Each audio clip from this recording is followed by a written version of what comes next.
And welcome, everyone. It is Angelo Robles of Angelo Robles Enterprises. I don't know if that sounds so great, though. Out of Wyoming, of course, the best state in the US. And under that umbrella is my billionaire mastermind, SFO Continuity, and probably where many of you now know me on my newer platforms, and that would be Family Office TV. And it sounds a little old fashioned, a podcast and Spotify and Apple, but I still love them. And I guess I'm known as the Angelo Robles podcast up on there. So this is really exciting. I'm doing an other live. Hopefully, I'm getting a little bit more used to them. I have a great guest on today, probably geopolitics, and then circling it back to the economy and investing for family offices is probably my favorite topic. So we had a really interesting one on geopolitics with former Green Beret Ian Burlingame. That's up on my YouTube platform. So many of you, I'm assuming if you're not already, please sign up to all my platforms. LinkedIn is a core one. I'm Angelo Robles. I'm at Family Office is my old one, which is pretty substantial on YouTube. And my newer YouTube is Family Office TV. So again, go and subscribe. It's free, Family Office TV. I am active on Twitter at Family Office. I'm new to Rumble, but I will be having some very intriguing interviews that I could only do on Rumble. So that is going to make it unique, probably in about 2 more weeks, but go and subscribe now. It's Angelo Robles Media. Someone else had Family Office and someone else had my name. How dare they? But Family Office Media is what I'm at on Instagram, Twitch, I believe, and definitely Rumble. So again, I do have different content. Not all of it crosses over to all. So to really get the breadth of it, and especially some of the deep work I'm doing on family offices, you got to go to all. Now, as I mentioned, my rebranded website will be ready by August 15th. As we're doing this live, we got about almost 2 weeks to go, but it's getting around the corner. And I am going to have unique proprietary content for members behind the scenes, proprietary conversations that get very deep, very intense, and maybe very investment driven and centric to provide some good ideas. And obviously a lot of things about mindset and traits of billionaires and my favorite best practices in a single family office. So today we're going to talk about the intersection of tech innovation and geopolitics. The reality is it's going to be much, much more than that, but I had to keep my title a little bit short.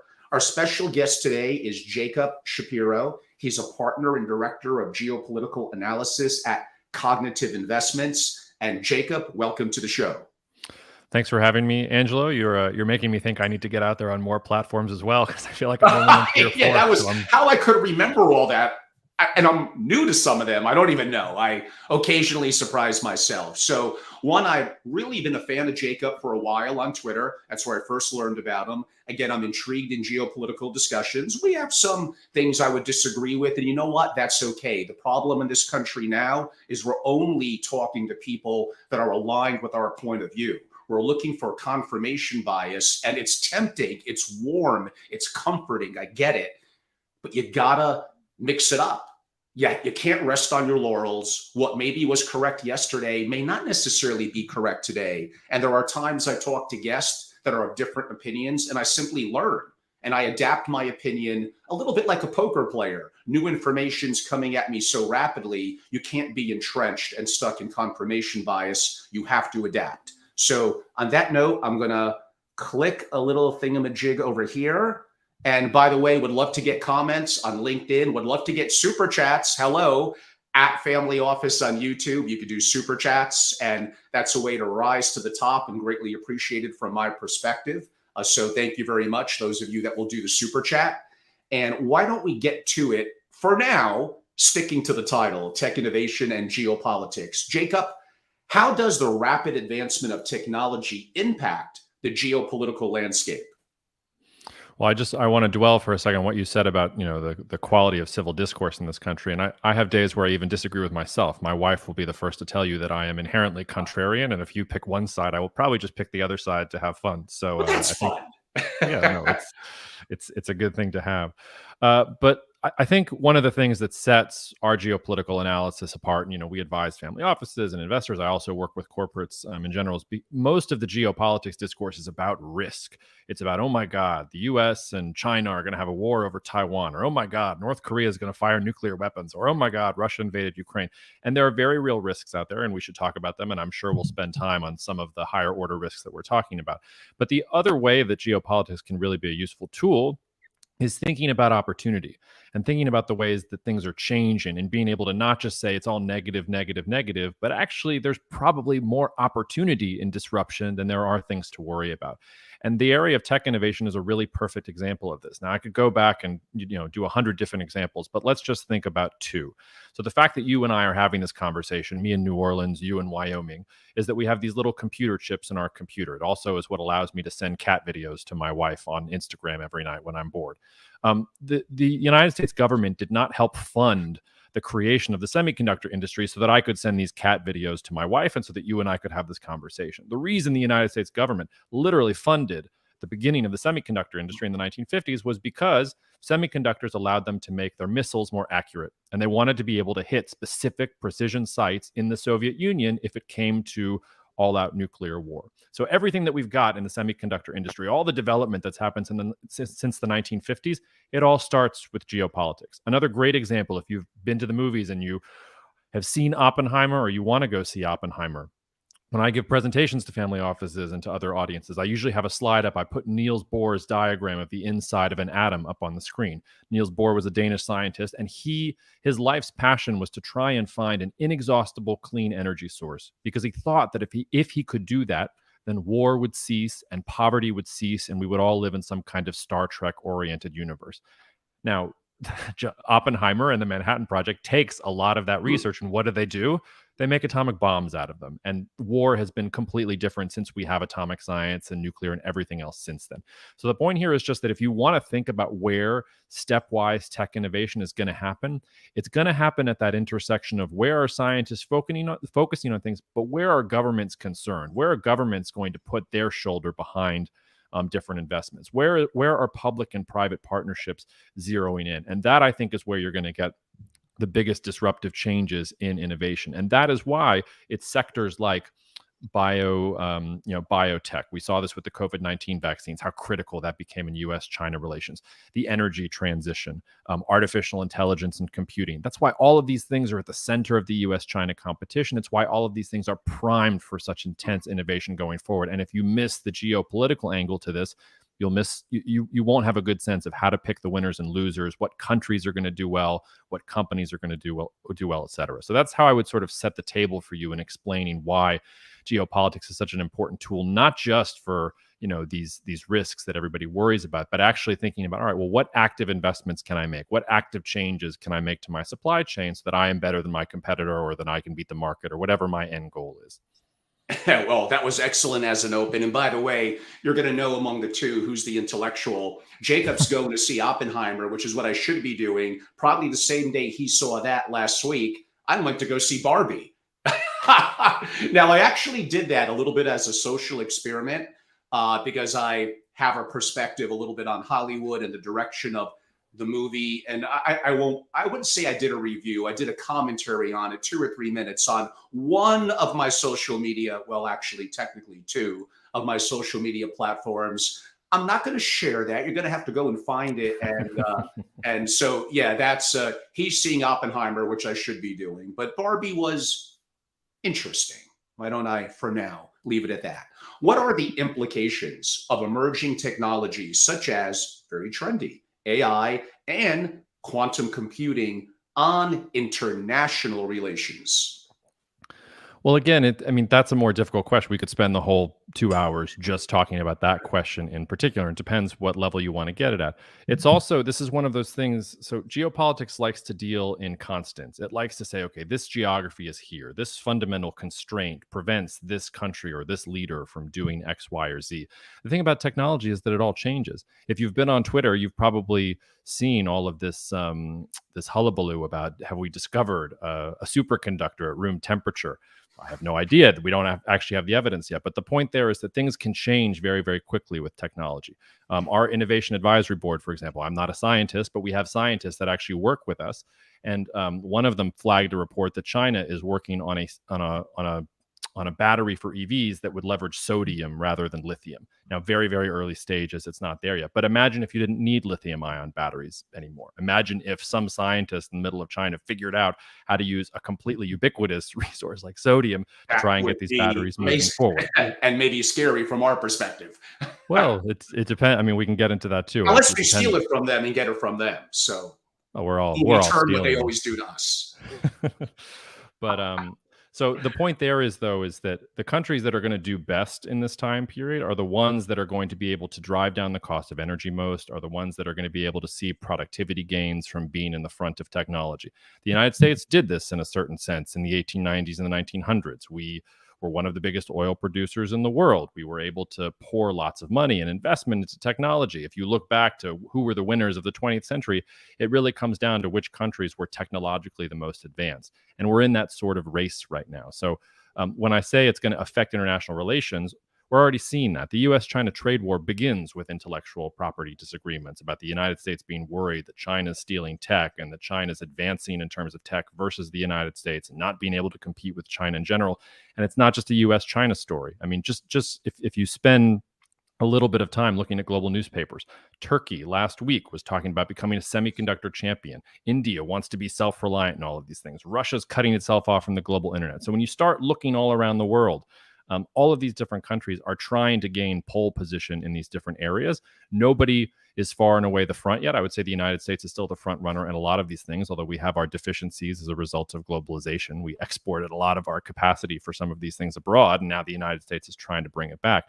But this is going to be the main focus of international relations. It's this competition over intellectual property, technological development, who is going to control the commanding heights of energy in the economy going forward. And that's going to tell you a lot about what the future looks like. I think your answer to the first two questions kind of coincides well with my next question and probably overlaps to a degree. But if so, we'll dive a little bit deeper. How does the race for technological supremacy between nations influence geopolitical tensions? I guess the obvious now, which you went into, is the US and China. Well, that's a chicken and egg sort of question, right? Are there geopolitical tensions because there's competition over technology, or is there competition over technology and that creates the geopolitical tensions? And I guess the answer is yes. It's sort of both.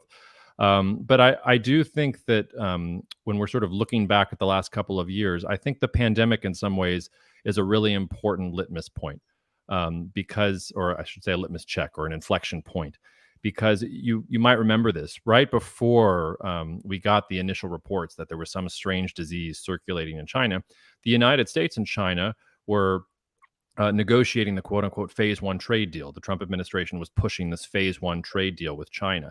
And one of the many reasons that China was afraid of sharing information about the epidemic at that point in China was because they didn't want the United States to use that information against them. And if you think that that's paranoid, the United States had already done that. The year previous, China's hog herd, so pig and pork is one of the biggest protein sources in China in general, was decimated by African swine fever. And so China looked out for help. It was trying to get help from cutting edge companies in terms of agri-tech. Can we get a vaccine? Can we do something to prevent this epidemic from killing all of the pigs in China? And I think it was something like 40-50% of the hog herd was eventually culled. I mean, it was a pig holocaust on epic proportions. We have to go into that.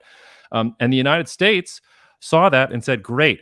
We're going to make it so you have to import more pork from the United States, and you don't get any access to any of our IP on, animal vaccines or animal medicine or anything like that. So the Chinese sort of had that stuck in their head. Like, oh, we're not going to talk about an epidemic in China when we're at the finish line of this major trade deal.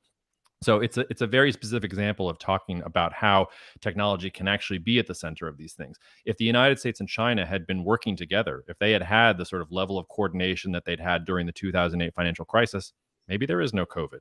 Maybe there is enough technological sharing and we're able to isolate the thing in the first place. But it's a completely different world in 2019 and 2020 and beyond. And so instead of the globalization of tech and everybody working sort of in the same direction, you now have all of these different countries saying, okay, well, I'm good at this, but we outsourced this and we outsourced it to a country that we can't depend on in the long term. So now we're going to have to go backwards and figure out these things. And it's a competition for who could do that quickest or who can assemble the alliance network that can do it quickest. And that's where the technological tensions really get there. So it's sort of a all of the above answer to your question. Maybe a multifaceted question on Taiwan, of course, and Taiwan Semiconductor. So there's elections coming up relatively soon in Taiwan. There may be a greater allegiance, from what I read, relative to China and Taiwan. We basically have the IP, but they do a lot of the heavy lifting. And I believe we're looking to move some of what I described in semiconductor production, Arizona. But it just seems like things take so long. And maybe just to go through the regulatory hurdles and get it ramped up and get going. But I would think that that's a good thing. So I guess the multifaceted question is China and Taiwan relations, semiconductors, and what we could do about it to be more independent here in the US. Yeah, that's a great topic of conversation. So the first thing I'd say, you said things take so long. We just got, I think, in the state of Georgia in the United States, they just came up, put a nuclear reactor online that took like 10 extra. Okay, well then I won't step on it, but well, you can jump into it because I think that is very important. Well, the problem with let's the advantage of democracies and truly liberal democracies is that they encourage innovation. You can get somebody who is interested in something or is incredibly talented and they can invent something, or they feel comfortable failing, or they feel comfortable going out and creating things. And that becomes an engine for growth in the economy. You don't get that in authoritarian societies, and China is an authoritarian society. The flip side of that is, though, that in democracies, we squabble with each other all the time over stupid things like who's allowed in what bathroom, or what red tape do we have to go through in terms of this like nuclear reactor. Whereas in China, if China says we want to build a dam on this river to power, to offer power for 100 million people, and there's a city of 10 million people in the way, what does China do? They move the river, and they move it in like a year. Like, they don't mess around. They actually kind of move and shake things. It's why when you look at 5G technology, for example, China is the clear leader in 5G in the world right now, because 5G is mostly an infrastructure problem. You have to put up towers everywhere and all these other things. In the United States, you've got every single rancher and homeowner claim, oh, you can't take my land from me. Like, this is what the founders died for. Like, you can't just do eminent domain on my land and put up these crazy cell towers. Whereas in China, it's like, no, we have a geopolitical imperative to have the fastest networks in the world. So we don't really care if you disagree with us putting this, receiver on your land. There's a nice jail for you somewhere in an unsavory part of the country, and you can go sit there for 10 years until you've thought about how to do things from from the proper perspective. You started off though with talking about Taiwan, and I feel really bad for Taiwan, and I feel bad for Taiwan Semiconductor. But in some ways, the role of Taiwan in being the dominant semiconductor fab, they're the ones who actually make the chip. So you're right. They don't do the design. They don't do they don't even make the cutting edge equipment that you need to create the chips themselves. That the Dutch have a complete monopoly on. But they are the ones, more than 50% of the fab capacity and almost all of the advanced chip capacity is in Taiwan. And that could only happen in a globalized world, where we were all saying, okay, let's drive down the cost of everything. Taiwan, you're going to specialize in fabs, and Japan, you're going to specialize in photoresist, and South Korea, you're going to focus on memory. Here in the United States, we're going to focus on design. And so you get this really lean supply chain where everybody is focusing on one thing and innovating just on that one thing. And you can put all these different parts together. It's cheaper and it's more innovative. And that's what makes the iPhone or whatever device you're using affordable for you. Because if it was all made in the United States, it would cost 10, 15 times more to manufacture, and none of us would be able to afford these things. The problem for Taiwan is that the geopolitics that led to that situation are gone. There is no more globalization. We're deglobalizing now. We're stepping back from that precipice. And Taiwan, if it's not going to be sort of that front spear of globalization, is in a really unsavory geopolitical position. It is next to a country of over 1 billion people whose main foreign policy goal since the 1950s has been conquer Taiwan. And its allies are countries like the United States, which does not even recognize Taiwan as a country, let alone willing to guarantee that it will come to Taiwan's defense if something does go down. And in the meantime, China cares more about this than the United States does. So even if the United States came to Taiwan's aid, you think the United States is going to stick around for 5 years, 10 years, 15 years? Are we going to send our sons and daughters to defend Taiwan? Probably not. Now, the last thing I'll say on this, and then we can get into any aspect of what I just talked about, is I just said all that. I am not concerned about China invading Taiwan. I would put the risk at less than 1% over the next couple of years. Now, why am I so blasé about that? The first is just China can't do it. They don't have the ships. They don't have the planes. They literally, in the last 2 years, started building advanced amphibious landing craft. So get back to me in 5 to 10 years when they actually have the ships that can transport the Chinese Marines that would have to take over Taiwan, when they've actually figured out anti-submarine warfare. Then we can talk about capability from that perspective. But the second thing is that China's vision of strategy is just different than the Western version of strategy. Their primary goal is not to go in and overrun Taiwan. They just watched how Russia tried to do that to Ukraine, and they couldn't do it at all. The playbook here for China is Hong Kong. And what China did with Hong Kong was, over a period of decades, they isolated Hong Kong from the rest of the world. They built political and economic linkages so that when the British came in the 1980s and said, we want to renew our lease on Hong Kong, Deng Xiaoping looked at Margaret Thatcher and said, that's nice. If you do that, we will cut off the water and the electricity, and good luck. Do you really want to do that? Like, we control everything here. So if you want to have this worthless island that we blockade because it's all around us, like, we could talk about that, but that's what we have to offer you. And Thatcher walked away, even though she was this uber nationalist. The biggest threat to Taiwan, I think, is not actually all these military incursions that every newspaper talks about every other week. It's the brain drain out of Taiwan from China. So China gives all kinds of incentives for Taiwanese engineers and Taiwanese scientists to come live on the mainland and live like kings and have the penthouse in Shanghai and have whatever you want, because we're getting all of this brain drain. We're getting all of this technological know-how. And their hope is that over the long run, no countries will recognize Taiwan as independent. I think it's down to 10 or 11 now still recognize it as independent. Economically, Taiwan will be completely tied into the Chinese network, and eventually you'll reach a Hong Kong type moment where Taiwan's supposed allies sort of shrug their shoulders because they know that it's a fait accompli. So I think that's what China's playing for right now in the long term. So I don't worry so much about, is there going to be a war in the South China Sea in the next 2-3 years over Taiwan? I worry more about, okay, well, who's going to be in the lead now for fab capacity? Because TSMC, they are at the front. And yes, they promised to build something in Arizona. They promised to build something in Wisconsin too. They never ended up building it. And by the time they build it in the first place, it's probably obsolete. It's probably not cutting edge anymore either. So, that's a lot to kind of unravel there. But that's sort of my overall view of the situation with Taiwan and how it fits into some of the things we're talking about.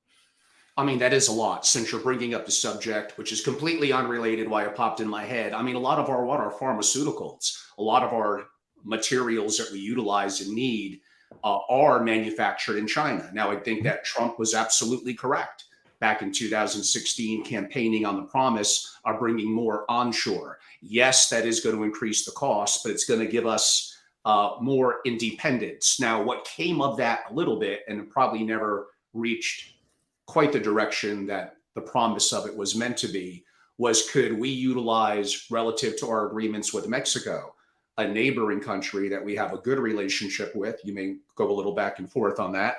But how do you think that Mexico could become a force and an advantage to the U.S. moving forward in supply chains? Yeah, I mean, and now we're getting really down to the crux of it. So let's start though with the Trump administration and the trade war. You're right about what the Trump administration wanted to do, but I think that they failed in large measure because they basically only used one tool: tariffs. They decided that if they put up tariffs, that was going to solve anything. And if they could get commitments from China to buy a bunch of products, that would fix the situation. And tariffs don't really work. They're a blunt instrument. It's like taking a hammer and trying to, sew a sweater together with a hammer. It's just not going to work. It's the wrong tool for the goal that they were trying to push. Tariffs are actually a tax. And we've seen that tax in inflation. One of the reasons I think inflation has been so sticky is because the United States didn't quite realize, all right, we're going after the trade war, but we're actually attacking our biggest trade partner in China. So all these things that we import from China that we depend on, like, all those goods are going to get more expensive if we do these things. And by the way, it doesn't actually work when you're trying to encourage nearshoring. And lest you think I'm just going after Trump and the Republicans for this, it was Obama who started this trend. So let's go back to 2014.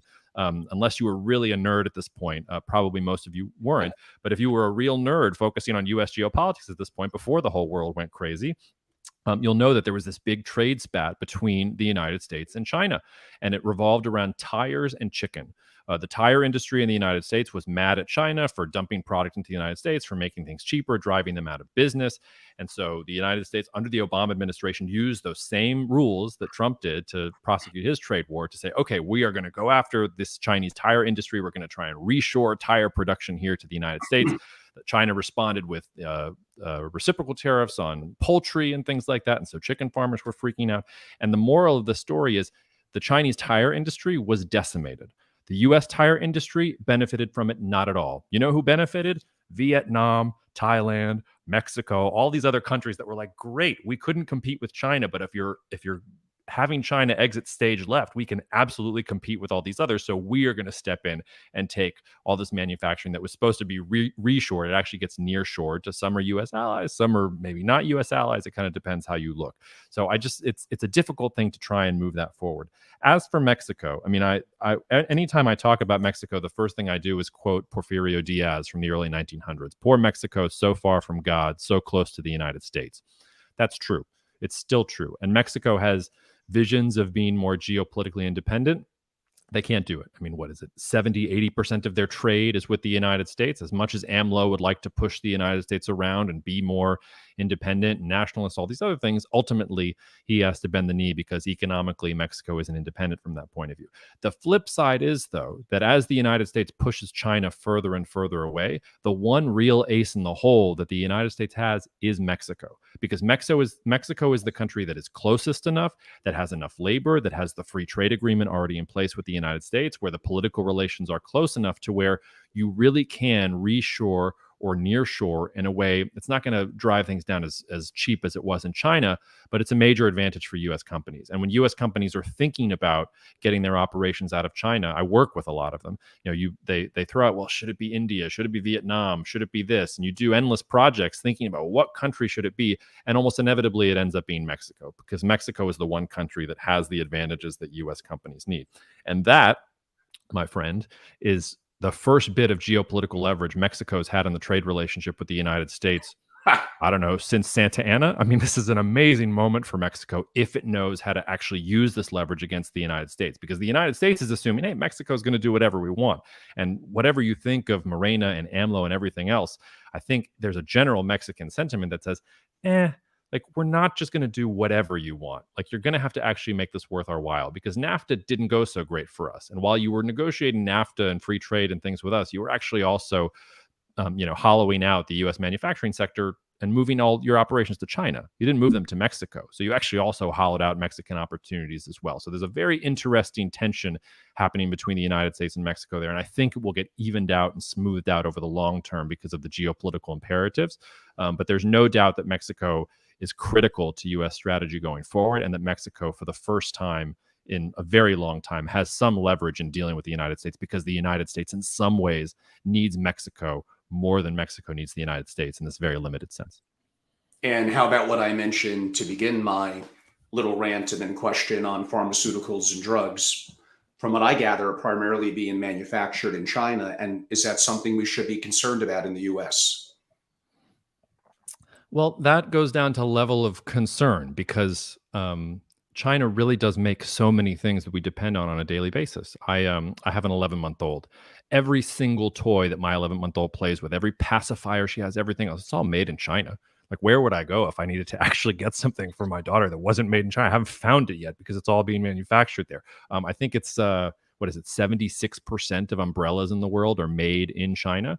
So unless we're all gonna, go, probably the raincoats are made in China too. Well, I don't know. we just get that's not too big of a deal.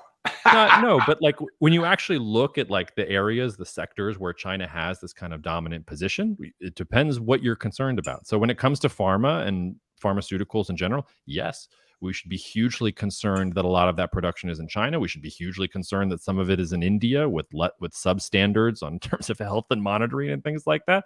I think that French President Emmanuel Macron was ahead of his time. When he was first elected, he was talking about health sovereignty. He was the one who really coined that phrase, and talking about how Europe needed to identify the precursors and all the materials that went into the most critical drugs that were going to be needed, so that if you got some kind of strange geopolitical situation where you were cut off from those things, You wouldn't be isolated that way. A great example of this, I mean, this is personal for me, as I said, because I have the 11-month-old, but you guys have probably been following the various shortages of baby formula that have been happening in the United States over the Of course. last 6 to 12 months.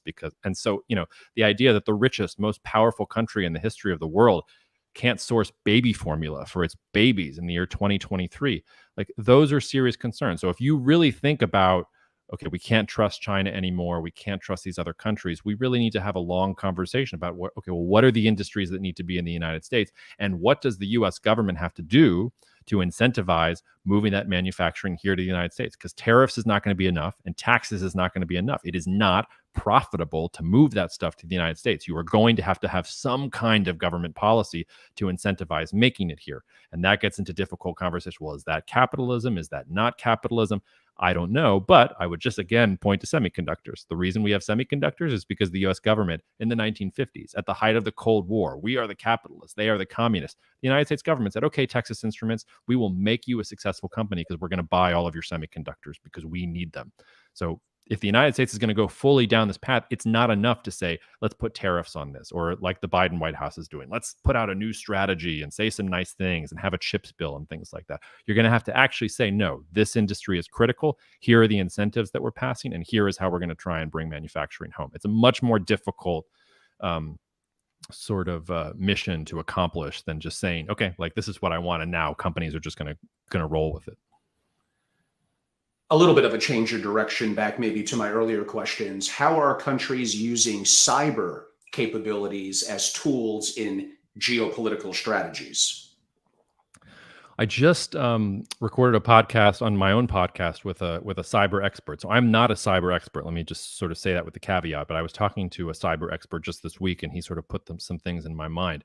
And you might have read the New York Times broke a story, I think it was last weekend or the weekend before, about how the U.S. military announced that they had discovered Chinese malware in U.S. power infrastructure and the U.S. electricity grid and things like that. What a surprise.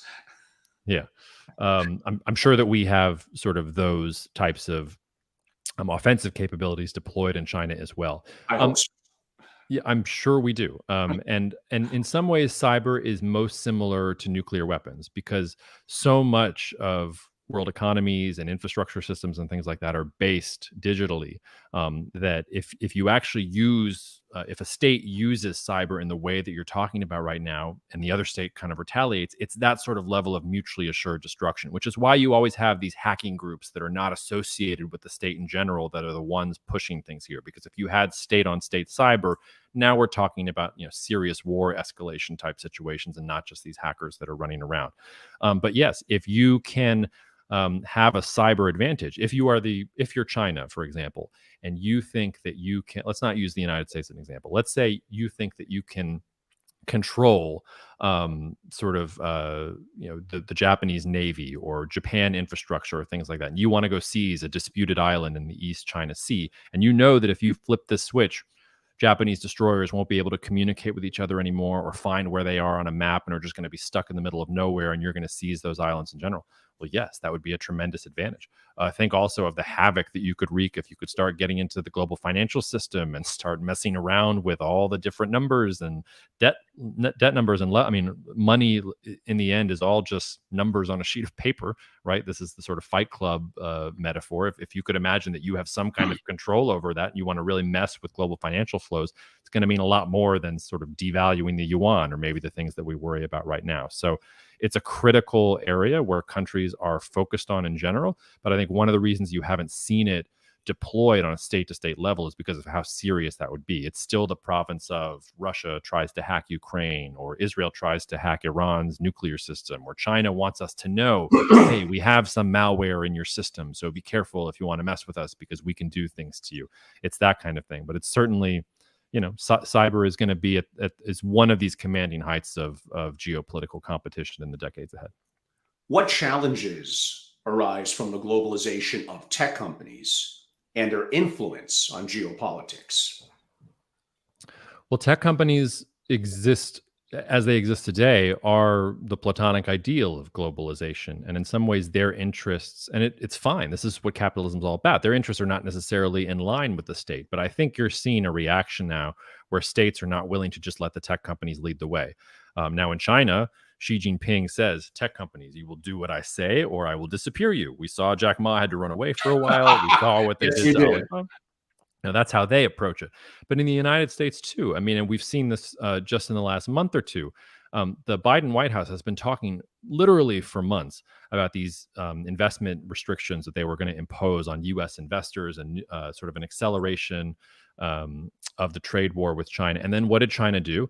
Well, suddenly Bill Gates was in China and Sam Altman was in China, and all these big and Pat Gelsinger, all these guys show up in China, and all of these US tech companies start saying things like, well, we really like the CHIPS Act, but you can't just cut China off cold turkey, because if you do, you're going to mess with our bottom lines as well. We're trying to sell into this market. We manufacture products in this market. Like, maybe you need to dial this back a little bit. And so what? So now the White House has already telegraphed in the last week or two, okay, those restrictions that we said we were going to announce in August, they're going to be watered down a little bit. We're not going to do exactly what we were hinting that we were going to do before.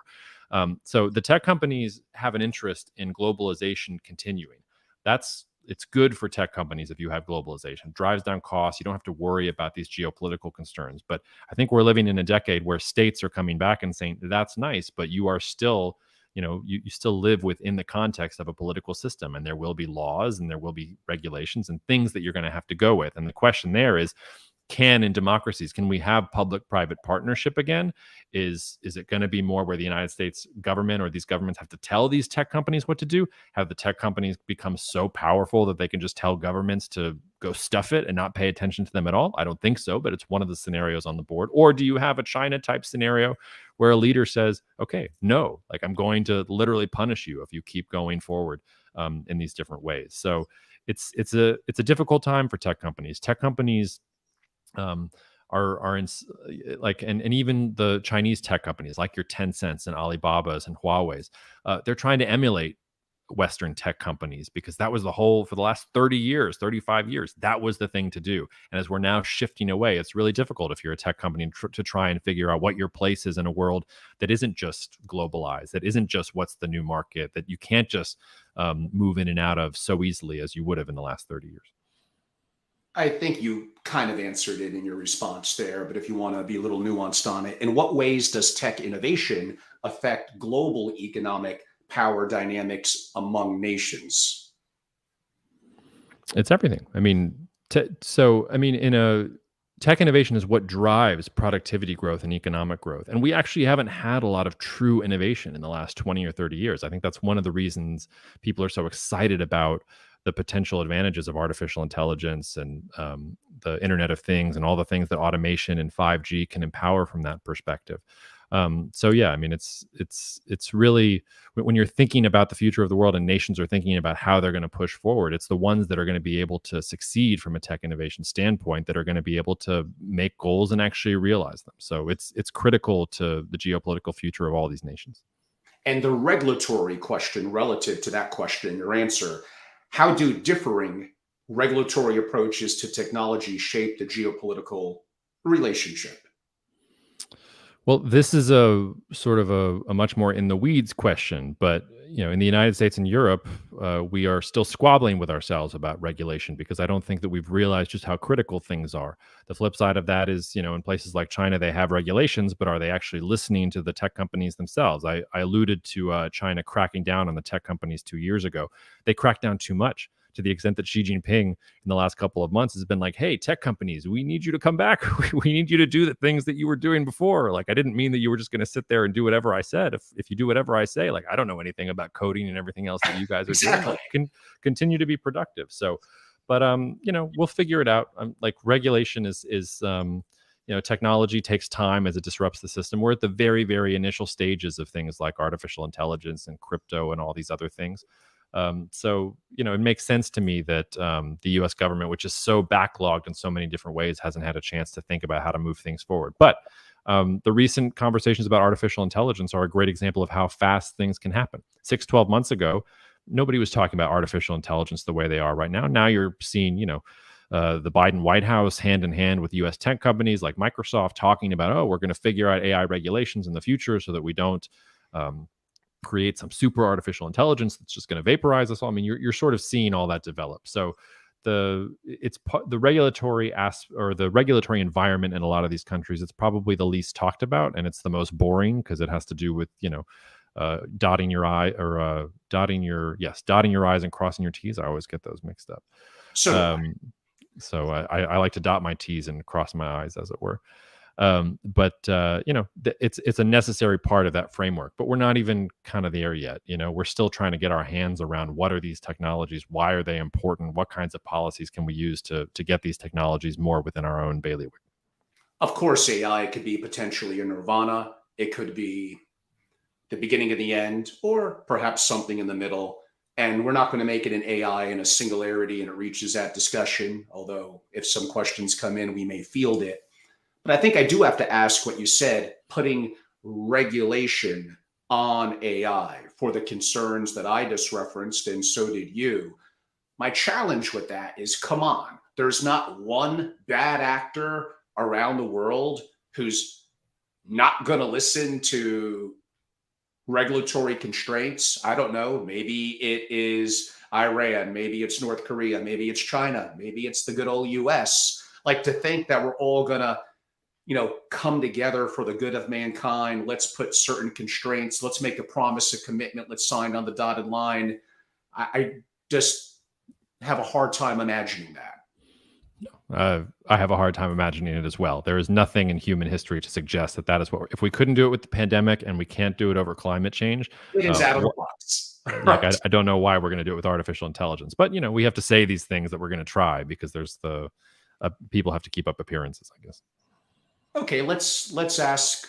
You'll probably get 5 of the Angelo crazy questions. Let's stay on that topic for one more question. Put on your futurist hat. You're the new Ray Kurzweil. 50 years from now, do you think the dynamic of AI and intersection of human beings, have we merged into one? Are we an ant to their godlike presence? They don't even care. We're comical amusement at best. Or did we somehow figure it out and are coinciding so well? Well, the first honest answer to your question is that a futurist can say anything they want because probably most of your listeners and the people watching this won't be here in 50 years. So I could. You're going to live 100 years, Jacob. You'll be around. Come on. Great. I'm looking forward to that. I've been waiting for that. But when you start talking about 50 years out in terms of tech innovation, I mean, we can't even predict 2 years from now in terms of where we're at with tech innovation. So the answer I would tell you is a very sober one, which is I have no idea. And you have no data that you can base anything on about trying to forecast how artificial intelligence is going to develop over the next 50 years. I do not think that we will all be kowtowing to our AI overlords in 50 years, but that's just based on what we know now and what I see in front of me. Somebody could make a discovery tomorrow that could make that point of view seem incredibly stupid and asinine and short-sighted, and it'll be 5 years and we'll have the AI overlords. For all I know, the White House the United States intelligence community really is hiding aliens, and the thing that they're hiding is that they figured out the singularity in the basement of the Pentagon, and we're about to announce that too. But I really can't say anything there with any certainty. I will tell you right now, extrapolating out from where we are right now, I don't think we're close to that kind of singularity, super intelligence that is just going to reorder things.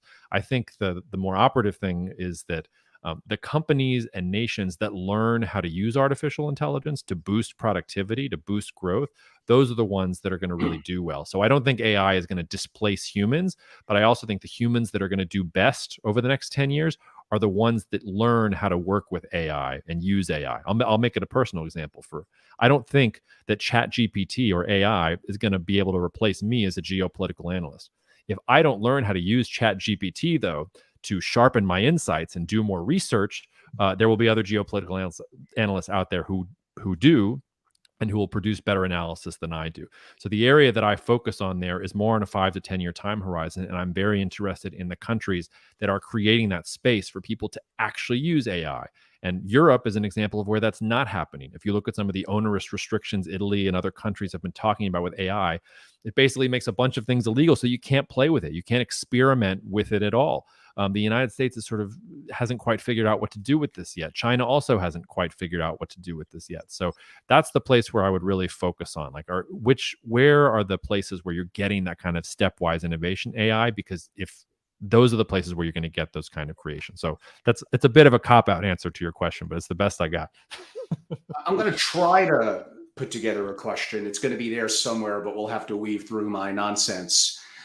You would think we're both US citizens. We want our giant tech companies and new entrepreneurs upcoming to be the leaders in AI, to be the leaders. We didn't get to it yet in Web3 and crypto. Yet in some ways, we appear to be putting a lot of brakes, a lot of handcuffs, perhaps giving others an opportunity. Like you said, Europe and other places are equally, if not worse, messing it up. And I don't mean to backslap Europe, but like when have they been massively entrepreneurial? It's of impact globally. It's been a long, long time. Yes, there are pockets. I love going to Europe. I'm speaking in Germany in October on creating a family office. It's all good. I love you and I love German beer. Don't worry. But it looks like, I'll throw it out there, it's the US, it's China, perhaps India, and maybe you would have one other that I'm not thinking of. I'm not quite sure about Japan or maybe South Korea. But would I assume that the country that's going to have the edge is going to be the country that embraces it the most and is capitalist and entrepreneurial, that wants, again, I know we could go back to my earlier thing about constraints, but that's unrealistic at the moment. So do you think we're being overly conservative and regulatory and allowing others to run through an open door and get a head start and beat us? You ask good questions, Angelo. From that point of view, like the United States is like hopelessly medieval.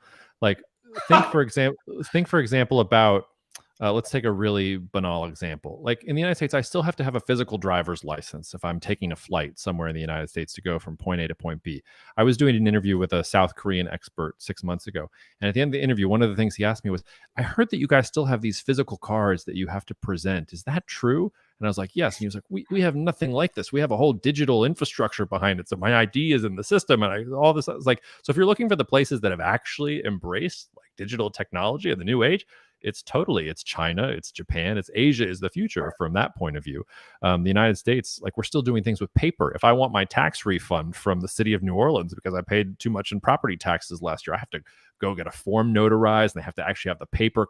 None of that happens in places that have actually emphasized these things. So in some ways, we're putting the cart in front of the horse. We're talking about, the future of artificial intelligence, and I'm still using paper and IDs and things like that in general. I would caution you on dismissing Europe too much because they also have areas where they are at the front. I already alluded to it, but ASML is one of the few real monopolies in the world. They are the ones that make the ultraviolet lithography equipment that you absolutely need to make cutting edge semiconductors.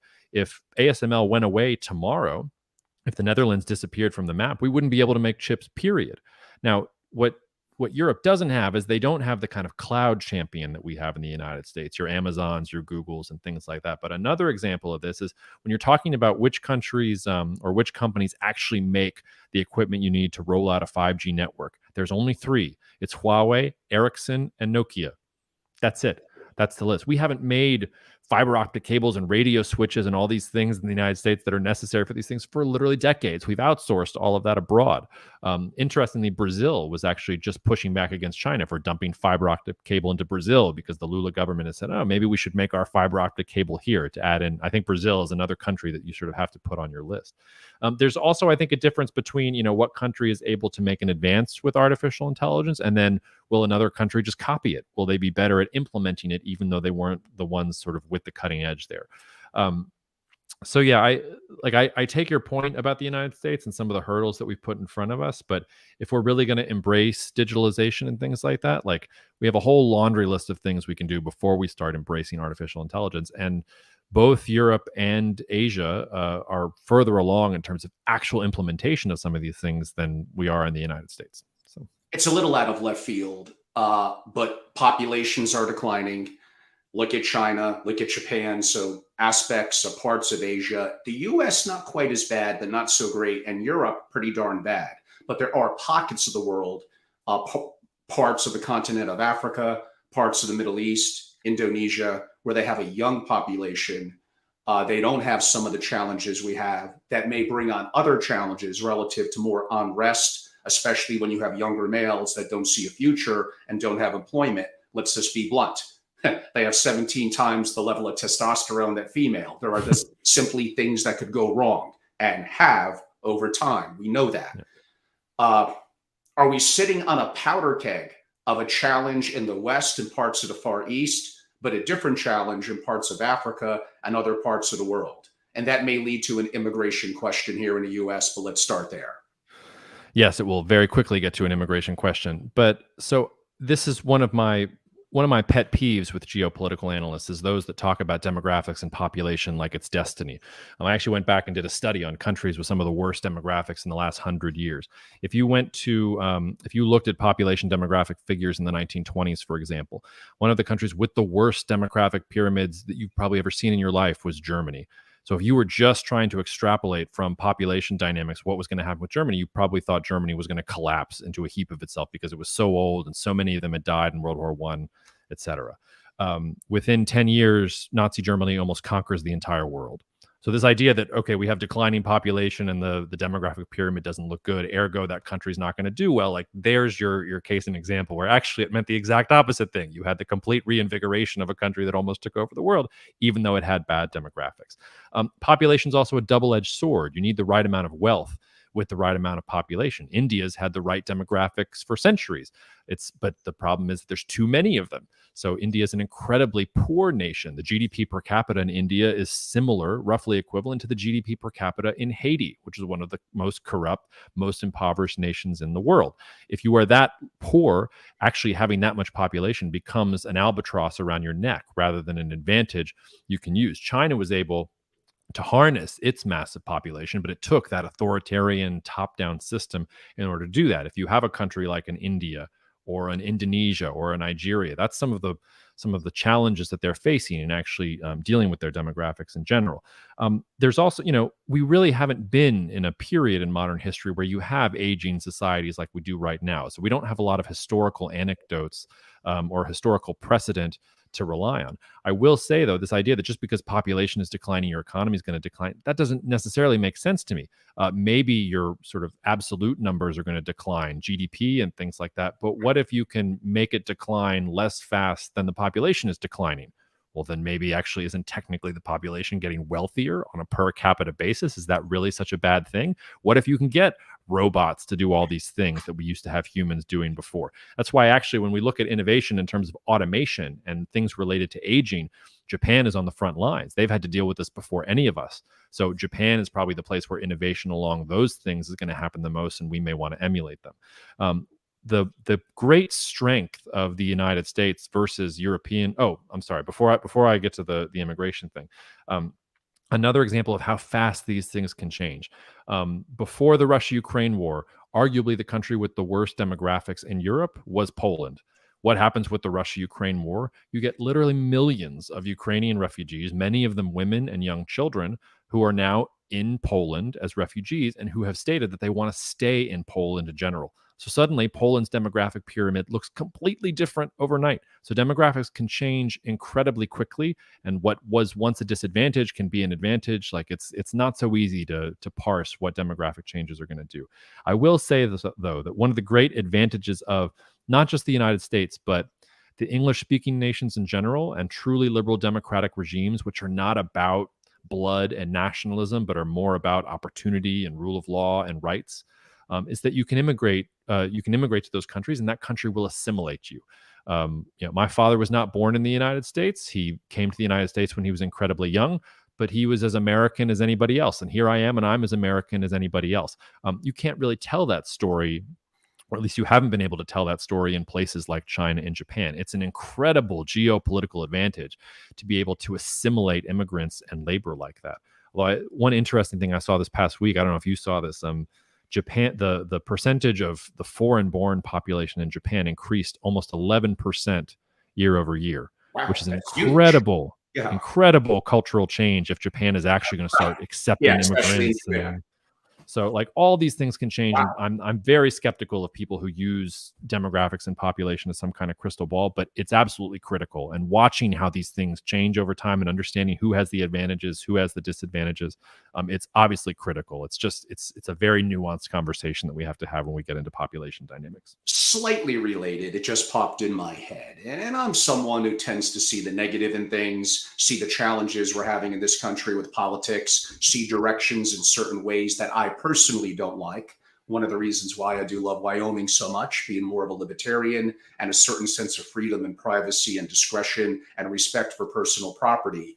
The point that I was going to make was, as much as I bitch and moan, there are way more people that would want to come into this country than there are people that want to leave it. And sometimes some of the work that I do with billionaires is examining that, not just having multiple passports and assets, but literally renouncing their US citizenship, paying their 23.8%, whatever it is. Which, if you're really rich, that's going to be a hell of a lot of money. There are some offsets. But really, you're giving up your cultural identity and often your family. So 99% of the time, that's not necessarily going to be a viable option, although one that many want to explore. But there are significantly more people that want to come in that want to leave. And I think that sometimes we bitch about all the negatives and we forget about that. Imagine how it is elsewhere.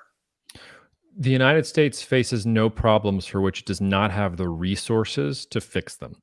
That is not a sentence that can be uttered about many countries in the world. The problems that we face in the United States, China would love to have those problems. China has basic food security issues. Like they cannot grow or produce enough calories to feed their population. And they're also not strong enough to protect their supply chain so that if you really did get a war, a blockade couldn't cut off the critical energy supplies, calories, let alone the technology things that we were talking about earlier to empower their economy. The United States, from a self-sufficiency basis, very, very, very few countries in the history of the world have the kind of resources and the ability to fix themselves as the United States does. So I take your point. I honestly don't think things have gotten that serious in the United States. They may eventually get there, and we've seen previous moments like this in U.S. history. I think the 1850s was one. Obviously, that ended in the Civil War.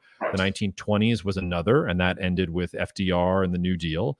And the end of the 1970s was another. And in all three of those situations, one was violent. The two subsequent ones were not violent, but you had these major reorderings of U.S. political society where the United States basically reinvents itself. And everybody looks at each other and says, you know what? This has all gotten serious enough. Let's put aside the stupid issues and let's actually fix things. So there's good news and bad news in that. The good news is that we can fix everything that's wrong with the United States fairly easily. The bad news, nobody's taking things seriously yet. We're talking about things like aliens and bathrooms and things like that. Well, We're I mean, not those could talking also be misdirects. I got to be careful how I ask this question because it may be more applicable for Rumble one day in the future when we could be a little bit more open and not worry about something negative happens. So let me see how I could couch this. Your geopolitical expertise, and we all look at things arguably through a lens, including me, at least I admit it. You look at our political leadership now, AKA our president, and I'm not just saying this because of age, although I do sometimes scratch my head. I think with age comes experience, and that's to be respected. That's someone who's lived a certain degree of years in their experience, and this country is now losing respect for people that are older. I do not like that. That being said, oh my God, it just seems like the leadership in the country is probably getting older and older. Look back to the American Revolution. Look back to the early days. You know how old a lot of those people were? They were like in their 20s. They were in their early 30s. So my bigger picture point is, I get it. We have to be a little careful how we couch this. But do you really think that at the highest level of government that we have good leadership at the moment here in the U.S.? You can be careful, I guess. I don't really have to be careful. I can't. I want both sides to love me, one a little more than the other. But I want everyone to hate me. I know I've done my job when both the left and the right come at me at the end of the discourse. I confess that I cannot relate to Biden or Trump or Dianne Feinstein or any of these people, because when I'm 80 years old, I hope that I've made a pile of money and I'm sitting on an island somewhere drinking little drinks with little umbrellas in them, not, pushing Could myself I to, could I to create go. a single family office for you? That's all I ask for, Jacob. Just I'm the guy you want to go to. Uh, but so I don't understand why people are like being president at 80. That doesn't sound fun. I think the tragic nature of Biden is that he, in some ways, he was a great candidate 20 years ago. But he doesn't have his fastball anymore. And yes, he has experience, and yes, he has all these other things. But you can see that he has all these instincts and he wants to do all these things, but he can't quite do it because he's past his prime. But he's the one that their party has put up in general. But I'm not just going to throw shade at sort of the older generation, because one of the things that my generation, so I'm a geriatric millennial to place myself, my generation, generally speaking, is completely apathetic.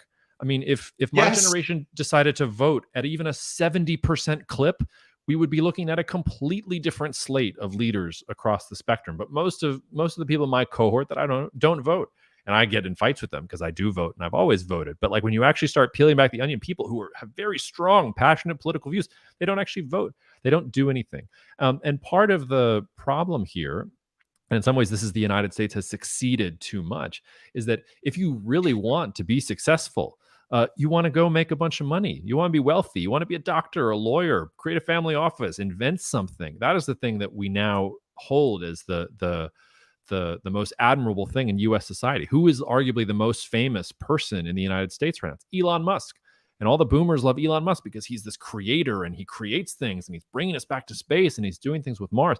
100 years ago, the upper classes of the United States, it was all about service.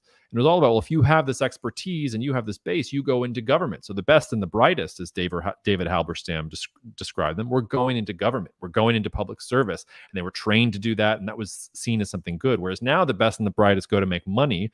And politics is just this cesspool of second and third and fourth rate people who are gaming the system and creating these own things for them. So no, I don't think the quality of leadership in the United States is particularly good. But this is a republic and a democracy, so we get the leaders that we choose. So in some ways, that's an indictment of individuals rather than of any leaders. Like, it's not their fault that they are who they are. We picked them. I don't know if you're familiar with him, but there was a scholar named Tony Judt who he was really cut down in the prime of his career. He got ALS right when he was becoming relatively famous, and really sad. But I would encourage, if your listeners or viewers haven't discovered him, he did a lot of great work at the end of the 2000s. And I always quote something he said. One of his last lectures before he was diagnosed was around 2008, 2009. And he talked about how the biggest threat to the United States was not the will to power of a megalomaniac or a potential dictator, but the will to ignorance in society in general. And I think that's absolutely true. So when we talk about our political leadership, I actually sort of hold up a mirror to myself and say, well, like, I have a choice here. We all have a choice. These are the leaders that we've chosen. So I can make jokes about political leaders all day. They certainly give us plenty of material. But at the end of the day, the depressing aspect is we chose them. That's a reflection of ourselves. When the left was out there protesting, "Not my president," when Trump was elected, I sort of laughed at myself, because it was like, actually, he is. Like, that's what the majority of voters in this country chose, and you're a citizen of this country. So that is your president, and that is in the DNA of the system. And I would say the same thing to Trump supporters who claim that he won the election. And no. Like, Biden won the election, and Biden is your president. Like, that is your country. That's what the majority of the voters in your country actually picked. You don't like it? Vote for somebody else. But let's stop mudslinging at the people that we pick and actually recognize that they are expressions of what majority voices in this country want. And by the way, we're about an hour into discussion. We have a strict 4 o'clock Eastern stop. So it is going to be a 2 hour discussion. And the reality is, I got 24 pages of questions on geopolitics. What a life I have. I dream about how to create a family office, and often geopolitical and economic questions. That's how I spend my late nights and early mornings. We're literally probably going to get through about 15%. I'm just being honest with Jacob. There's going to be lots of good things, possibly the collapse of the US dollar, more on BRICS. I think we're going to get to little aspects of it, but there's going to be a truckload of topics. I'm just going to have to leave off the cutting room floor. When I had Ian Burlingame on last week, I had to do the same. I'm asking some crossover questions to Jacob, but mostly different. And when I have other geopolitical guests on in August, it will again. I could literally, it would be a Twitch thing though. I would do like a 24-hour stream. Like it would just need to be constant. And could I take a couple of breaks in between? And by the way, just a little bit again of an announcement. AngeloRobles.com, specifically on August 15th, is the rebranding and launch. And a lot of the work that I'm doing now on live may begin to become a little bit more limited, maybe shorter, and a lot of my deeper work and a lot of more cutting edge questions and responses. And I hope you appreciate this. I don't mean to make it sound the wrong way on my part. I'm full of flaws, but I'd like you to believe that I put time and effort into the depth of my questions way more than I think any other person in the family office community. And I push certain boundaries that many don't. And that's going to ruffle some feathers here or there. But again, what I've learned with billionaires is just be honest with them. Hey, your idea is stupid. Just tell them that. Just be direct. So I rather be who I am and have that shine and have it maybe ruffle some feathers and just play it so safe and be down the middle and have everyone love you. That's I went through that years ago, and I'm not going to do that again. That's just not me. But I'm hoping you're enjoying the content and want to be supportive. And again, go to AngeloRobles.com, follow me on social, and learn a lot more. Boy, talk about out of left field. The US government, and I think governments in general, think back a couple of years ago to Facebook and wanting to form their own currency, Libra. Now, Facebook has a force of about 2 billion people, way bigger than the US, bigger than any country. Imagine the power that a big tech company like that could have when you weave in Web3, crypto, what they were looking to create. And of course, the US government got scared, for lack of a better word, probably rightfully so. And I know I'm bringing that up completely out of left field, but I like to do that. Do you think there will be something that will be an alternative to traditional currencies in the way that I described a tech company like Facebook, or technically Meta, creating Libra? And how could that play out in the future? What's your time horizon? Not 50 years this time. Why don't I knock it down? And your answer is correct. We don't know what's really going to happen with the weather tomorrow perfectly. But let me give it an under 5-year time horizon. Okay, under 5-year time horizon, I don't see it, but let me give you a bit more of a nuanced answer. Weber talked about, or just defined sovereignty as, whoever has the monopoly on violence within the state. So until the tech companies are able to have a monopoly on violence within the state, like, okay, yes, they can shape many things. Yes, they are very powerful, but governments are still like where power resides in general. And really advanced governments are not going to tolerate crypto. They're not going to tolerate alternative currencies, because one of the hallmarks of modern economic sovereignty is that you have a currency, you can control your currency. It is what is accepted in that society for economic growth.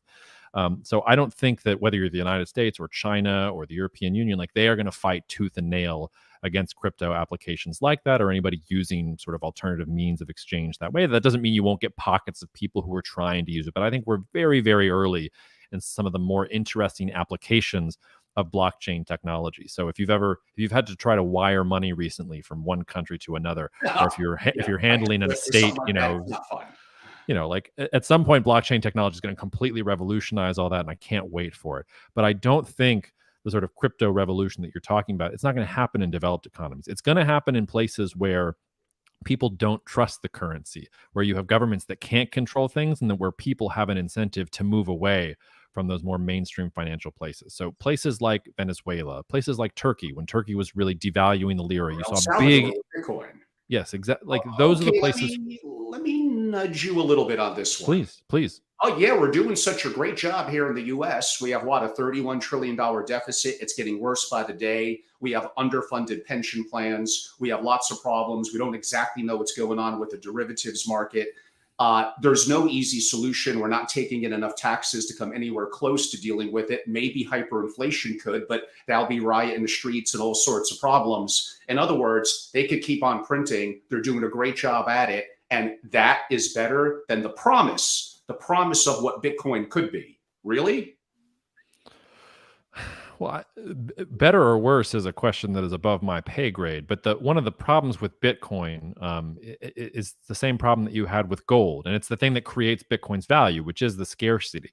We were on the gold standard for a long time, but that also meant that the value of currencies was dependent on how much of a mineral that you could extract out of the earth. And we got to the point where economies were too big for that, where you couldn't actually make monetary policy and fiscal policy if everything was dependent on gold bars and how much gold you got out of the earth at a particular point in time. So if you tried to put everything back on a gold standard or a Bitcoin standard or a underwater basket weaving standard, okay, maybe you would preserve some sense of the worth of the currency in a very simplistic kind of way, but like economic policy would probably collapse. So there's all sorts of problems with fiat currency. I'm not here to tell you that it's the right system or the wrong system, but it seems to me that Bitcoin being used as a currency in a place like the United States, like, we're not going back to the gold standard any more than we're embracing Bitcoin. That's why I say, though, the place where people are actually going to use currency, like where they're going to actually use crypto as a currency, not as just a speculative investment or something I'm going to hold for a long time and it's going to go to the moon, but actually I'm going to go pay for my Coca-Cola with Bitcoin at the store,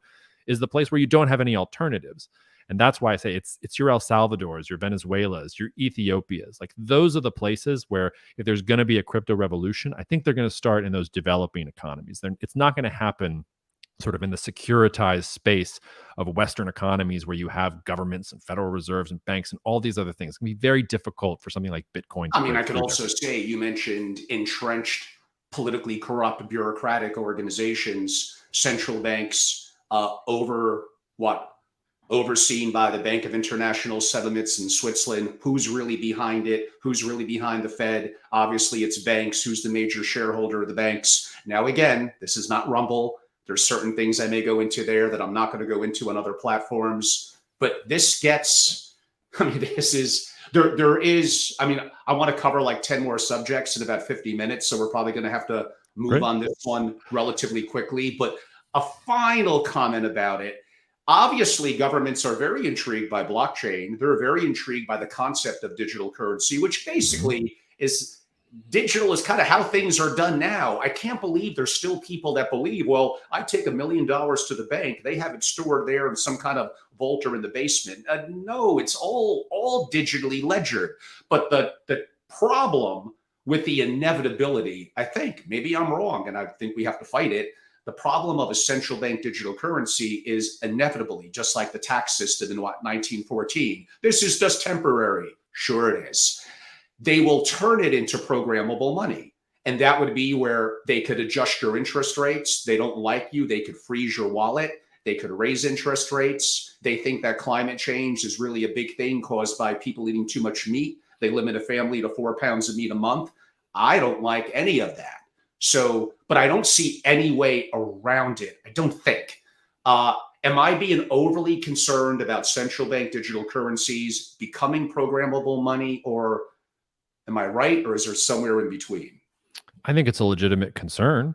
I mean, but this goes back to remember you asked earlier whether the United States was behind in sort of artificial intelligence and the implementation of the digital world in our economy. I mean, China's rolling out the digital yuan, whereas we can't even talk about a digital, a central bank digital dollar at this point. They're literally rolling out the yuan. They're trying to get rid of Oh, paper yeah, of currency in course. general. But so, there are pros and cons to this. If we eliminated paper currency, right now I could go and pay somebody $100 in cash. If I had $1 million in cash bills, I could move that without anybody sort of tracking it. If we move to the sort of realm where that's not true anymore and where everything is on a ledger, well, yes, like you open up all these risks and how the government can manipulate interest rates or move or make your wealth disappear with the snap of a finger. You also Yes. eliminate tax fraud overnight. You also like eliminate all of these different, we were talking about wiring money and estate successions and things like that. If you program everything the right way and the true glittering solutions of where blockchain is supposed to go, well, suddenly you have like you don't need to do that stuff anymore. You eliminate a lot of fraud and things like that. So I take your point. Like, it's scary to have the government have that much control. But if you trust the government, or if you trust the programming that goes into that digital currency, whether it's a Bitcoin or a digital dollar or a digital yuan or whatever, that's your sort of ironclad thing. And it's sort of ironic that we're concerned about a digital currency and the government being able to abuse it. So we're going to go to Bitcoin, which we don't know who created it. Like you can't really like change the program. There's nothing like, to me, there's a certain imbalance there, but between those different things. But I don't think your fears are illegitimate at all. But are we having that conversation in the United States? Is that what Janet Yellen and Jerome Powell, is this the level of discourse that's happening at the very top levels about this? No, I don't think so. I think that's one of the big problems. And that gets back to what we're talking about with leadership. Like, who are the people actually in charge? Who's programming the digital currency? What are the political goals? What are the laws? Is there a recourse to what if the law goes off track, or what if somebody does something wrong? Like, that's where things start to get a little bit concerning. So. And I have, again, we got about 45 more minutes. There's a couple of more core topics, no worries. But I know my audience is probably saying now, chomping at the bit, Angelo, come on, you're a family office guy, investing. The world is going to hell in a handbasket. Inflation's high, interest rates are rising. My commercial real estate's going to crap. How am I going to make money in this new world order, quote unquote, moving forward? And by the way, I'm not even sure I'm allowed to say that verbiage, new world order. Even that is apparently scares people. So why don't we diverge for a couple of minutes on the all-important subject of looking at things from a geopolitical landscape? Some of them, a really tiny number, we kind of covered at the moment, from China, the US, even a little bit of Europe, etc. How could a family of wealth begin to look at this ever complex world and believe that, well, we're just going to say static and strategic asset allocation. We're going to do what we always did. And that's good. And that is going to be okay 10 years, 20 years, and 30 years from now. How could they be more tactical? And what are more maneuverable opportunities they potentially could be looking at given the changing landscape? Well, this is where I do a shameless plug for the work that we do at Cognitive Investments, because I think this is one of the things that makes me unique as a geopolitical analyst, because there's a real emergence of a lot of different geopolitical analysts out there. I'm the only one that I know of who we're actually managing money on the back end. So we have strategies, we have real clients. When I am wrong about something, clients are losing money because we're making trades on those things. And that instills a certain discipline in my forecast. So I'm going to talk about things when I have high degrees of confidence in things. I'm not just out here selling a book or selling myself or trying to get a speech.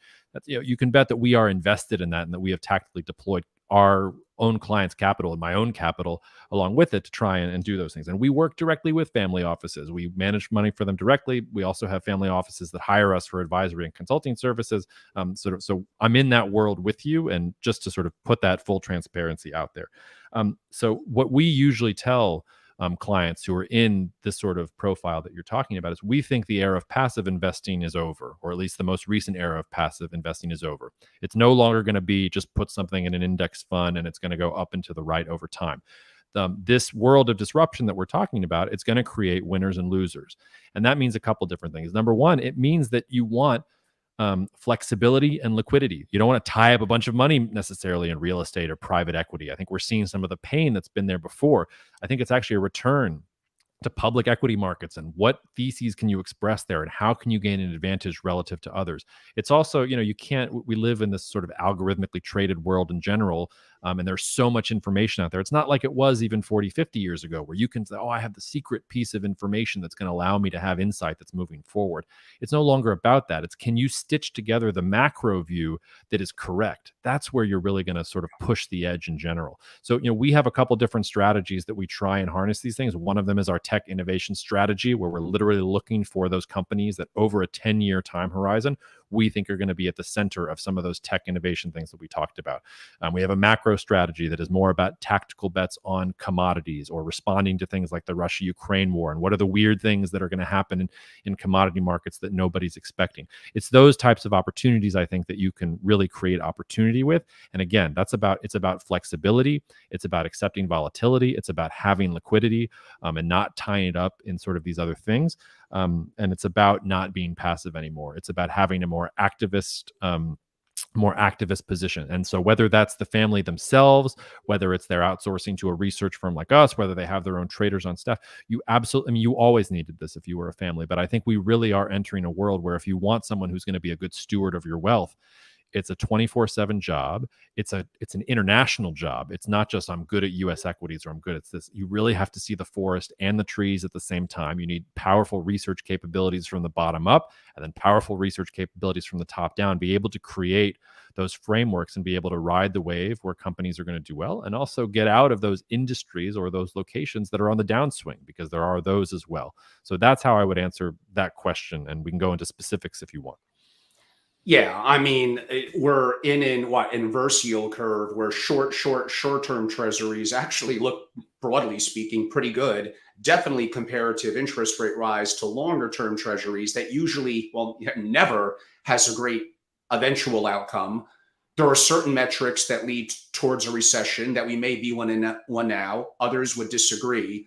I've had David Hunter and other well-known economists and Schiff and others on over time. Like, we got a hell of a handbasket coming that may be a significant up and down, and then heading towards the future, more so 2030. And again, I understand that's many years away, relatively speaking, that it could be really, really bad. So how am I going to form a question? The question is going to be, if short-term treasuries are paying so well and there's uncertainty in the market, and having dry powder is very, very important, what percentage of assets should wealthy American families even have in something like short-term treasuries? 1%, 10%, 30%? I think I had Jim Rickards on, admittingly a year and a half ago. He said like 70%. Hmm.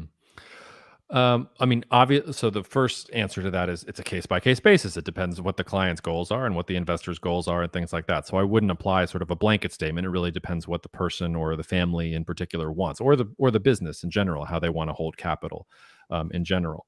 But look, I actually don't think 2030 is that far away for this time horizon that we're talking about right now. And yes, there are lots of problems, but the flip side of that is that there's also a lot of opportunity out there, and opportunity in places that people haven't really accepted. So I know that Warren Buffett was recently in Japan, and now everybody's freaking out about Japan. We've been for years writing, investing, talking about Japan, how undervalued Japan was, how it was ready to turn away from 30 years of underperformance, that there would be major opportunities in Japan in general, and that how we were doing research in publicly traded Japanese companies, so that when the companies that we thought were going to be at the forefront of the change with Japan, these are the companies that you want to buy. Here's the price levels that we like them at. So keep your powder dry until you get something at this price level. Like, that's just one small example. One of our best trades this year for our clients has been Brazil.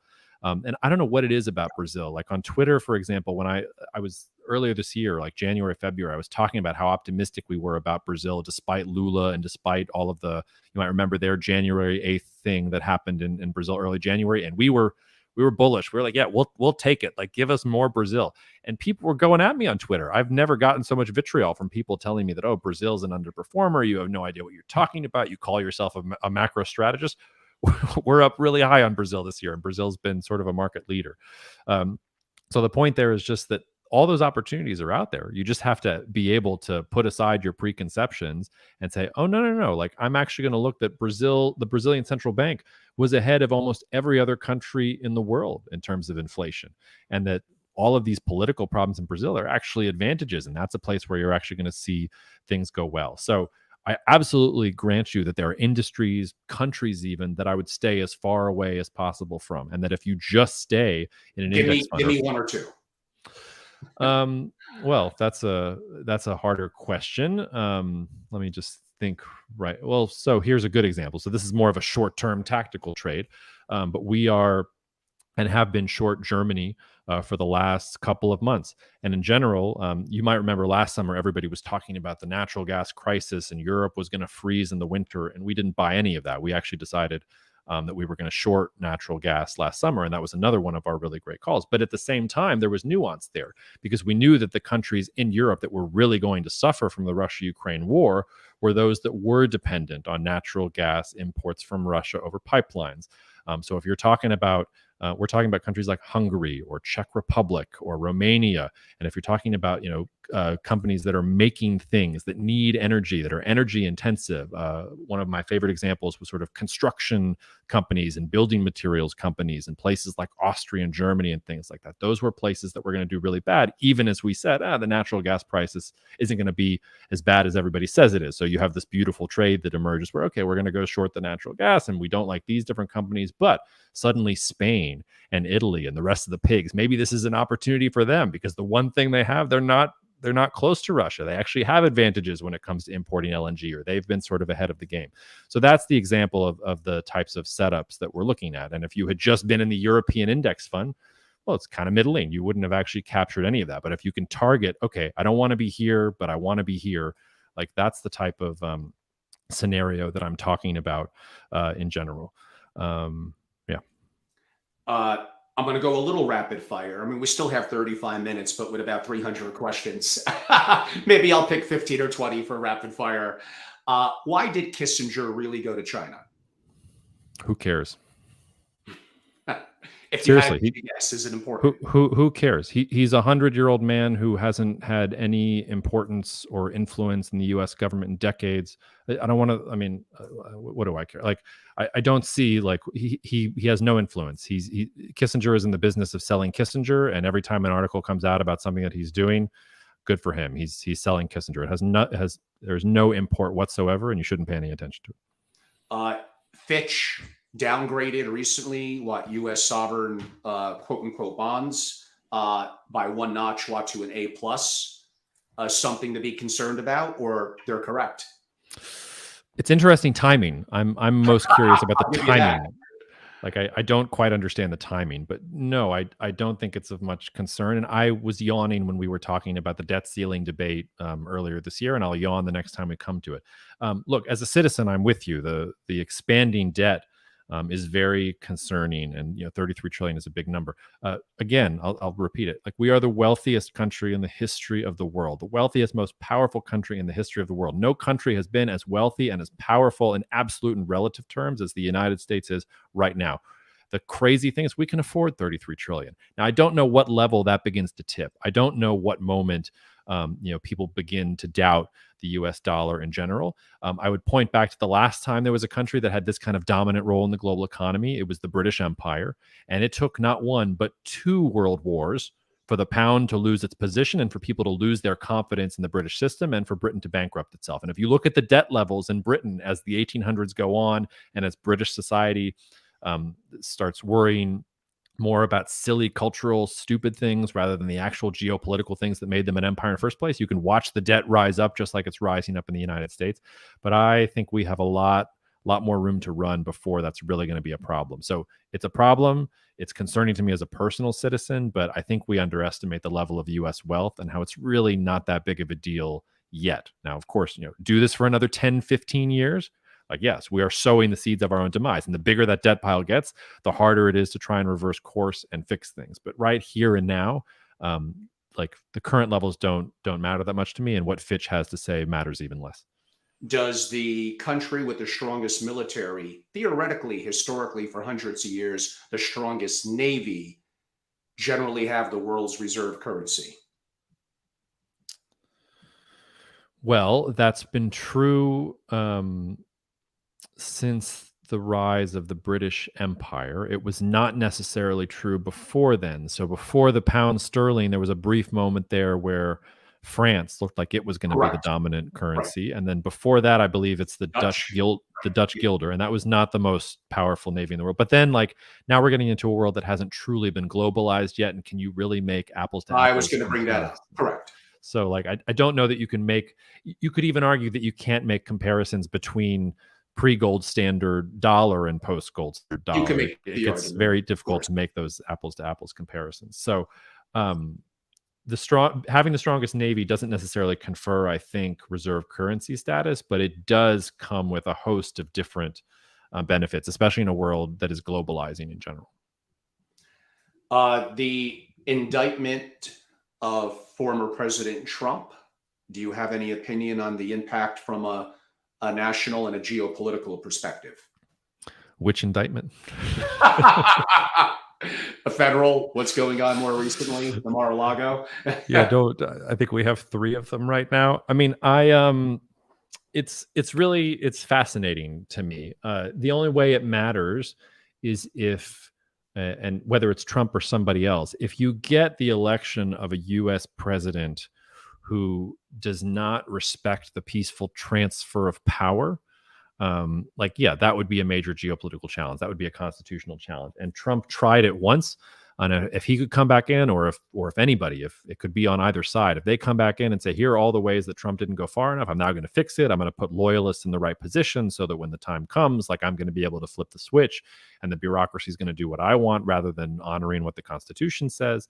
Like, yes, that's where you start to have nightmares about the future of the country. But we're not there yet. And for all of the sort of concerns about Trump in general, like, it didn't work. He wasn't able to push it through, even though that's what he wanted. I will say I've never understood Trump's Teflon status. Nothing seems to stick to the man. It's like he can do no wrong in Well, general for I mean, his you support. read this indictment, the one that we just noted, it's pretty bad. And again, I'm someone I think we all know who skews more to the right and libertarian areas. Whether it's a good thing to indict a president, and whether we can look at the current president and his family and past presidents and find problems, I bet you almost every one of them.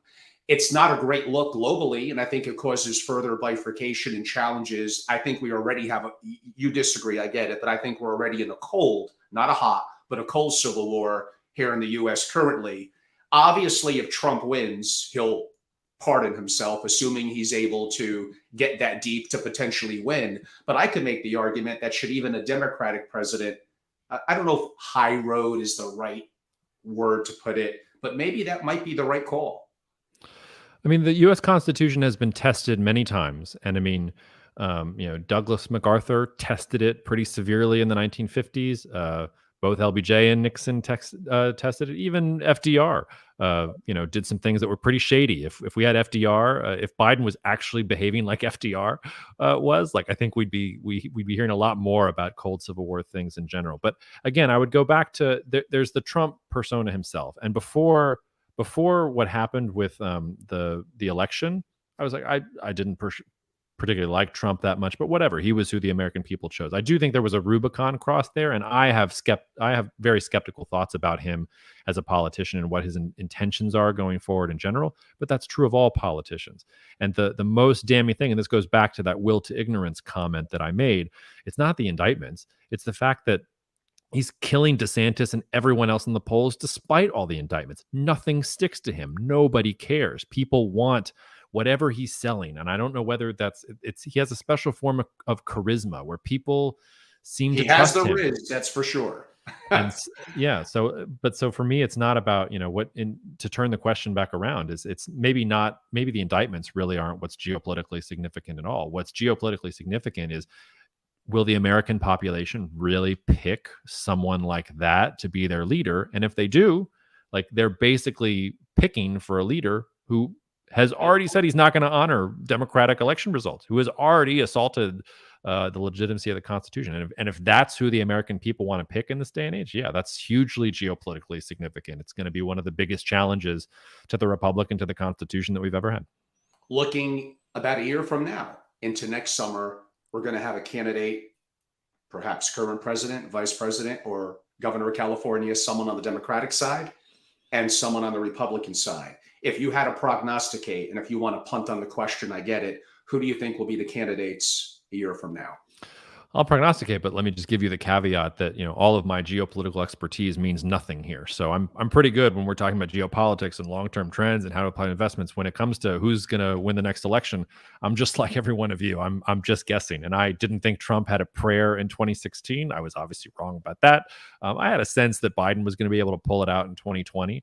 But moving forward, 2024, to me, like, just extrapolating from today, assuming nobody has a stroke or a heart attack or anything else, it looks to me like it's going to be a rerun of Biden versus Trump. And I think Biden probably clears it by a very narrow margin. But both Trump and Biden are very, very old. Like, it would not take. I mentioned that earlier. It takes one trip and fall. And I mean, if it's If it's Kamala's at the head of the ticket, I don't care who runs for the Republicans. The Republicans are going to slaughter the Democrats. So, I mean, a lot can change, but just based on what we know today, I think it's a rerun of 2020 and probably a pretty similar result. But, with that opinion and 475, you can go get a coffee at Starbucks. I mean, would you agree that although Biden is a notch older, I agree, they're both older. There are aspects about Biden's health, both physically and mentally, that appear to me, you may have completely the opposite on the mental part of it relative to Trump, but he appears to be sharper. He's better on stage. He has more riz. We all know that. And I feel embarrassed for him when physically Biden has a stumble or something like that. He's like, what? He's 80, 81 years old. Be a little more respectful. And again, I'm coming from the total opposite of him, but I think that we're not respectful enough in certain ways to elders in this country. That being said, again, I brought it up about an hour ago. We do have two older people running for president, and we don't have any other options that we as a people are going to choose. We'll see. I think about this in general. I mean, can you imagine? So FDR, nobody filmed FDR, took pictures of him in a wheelchair because they didn't want the commander in chief to be seen as weak. Can you imagine today, like the media accepting that sort of thing? I mean, I could say with RFK Jr., his voice condition, let's just be realistic, especially if you don't see him and the presence that he has. He sounds like an incredibly old, feeble man. It's a condition. It's not his fault. But perception could be reality to a lot of people. And this also goes back to something we talked about earlier before, which is the apathy of millennials and those younger than millennials. I have to say we because I'm in that generation, but for the record, I vote. We just don't vote.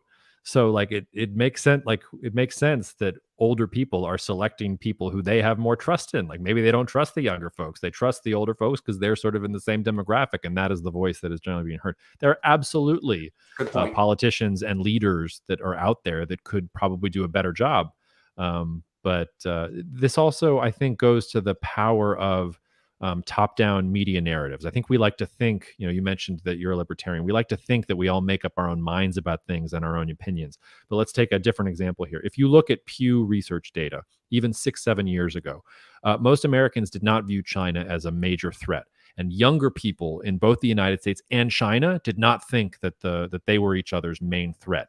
Fast forward 7 or 8 years, and with the steady drumbeat of both the Trump and the Biden administrations just hammering away at China's taken our jobs and China's done this and everything that is wrong in the world, it's China's fault. If you look at the most recent Pew Research data, now a majority of Americans do think China is a threat. And that I don't think that's because a lot of Americans have been sitting there like I have, reading Chinese history and thinking about China as a strategic threat. It's because it's on the front page every single day. And so why are Trump and Biden in some ways our leaders? Well, because they put Trump on the TV every single day. They put Biden out there every single day. They choose who they want to be in the front and who doesn't want to be there. And most Americans are too lazy to go out and seek the other people that are out there. I mean, RFK Jr. has talked about how he feels like he's been silenced. I think he's sort of oversold the idea that he's being censored. But he's absolutely right that alternative candidates don't get the same level of media spotlight that the main candidates do. And that, for sure. For better and for worse, like when you go into that ballot box, if you are voting, you check the one of the name that you've heard over and over again. So I know a good number, and I've interviewed the founding commander of SEAL Team 6, Dick Marchenko, who passed away a couple of years back, multiple Navy SEALs, Green Berets, Delta Force, politicians on both aisles, on the record and off the record. And we may have little difference of opinions on this, and that's fine. I'll ask it in a little bit of a bombastic way. Is the U.S. military too woke to win war? No, I don't think so. The United States military is the strongest, most technologically advanced force like in the history of the world, and also relative today. I forget the exact number of the defense budget this year. I think it was over 800 billion. I believe China's defense budget was 150 or 200. I think it is still true that to equate or to get to the level of the U.S. defense budget, it's sort of like the next 10 countries combined or something like that. We're So always spending too much on military until the day that we potentially need it. Do you agree? no, I don't agree with that. And this goes back to, and now you can tell that I come from an intelligence background in some ways, because I think George Kennan had this right in the 50s and 60s, and nobody listened to him then, and nobody's listening now. In George Kennan's famous telegram, the Telegram X, about the Soviet Union, everybody talks about how it was the beginning of the containment strategy against the Soviet Union. But if you actually read that telegram, what Kennan says is that the Soviet Union is a paper tiger.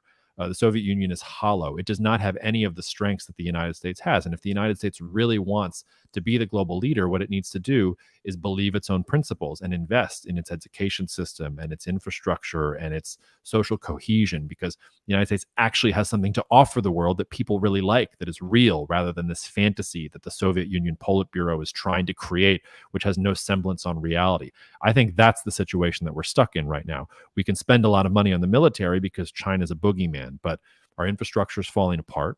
Our education system has fallen behind.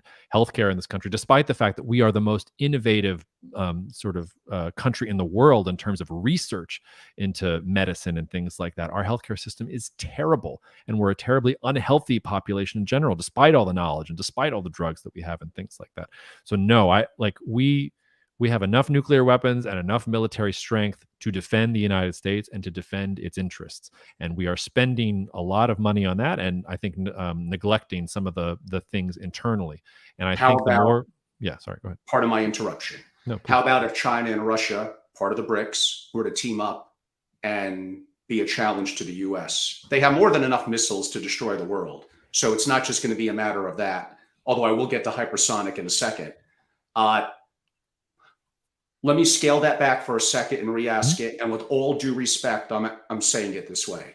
You mhm. mentioned, and I didn't know this, that you were a member of U.S. intelligence, so that must be like open and public knowledge. Could you mention what branch and what you did?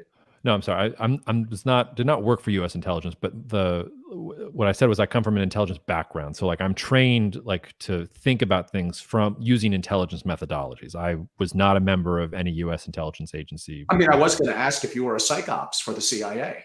That's a No, great question. Come on. no. But if the CIA sees You would this say and yes, of course. if the CIA sees this and would like to hire me to do that, I am open for business. But no, I've never worked for any U.S. intelligence branch, things like that. I just mean that in terms of the methods that not just U.S. intelligence agencies, but that you intelligence agencies around the world use to gather information, to think about information, to evaluate the accuracy of information. That's what I mean about that. I come from an intelligence background.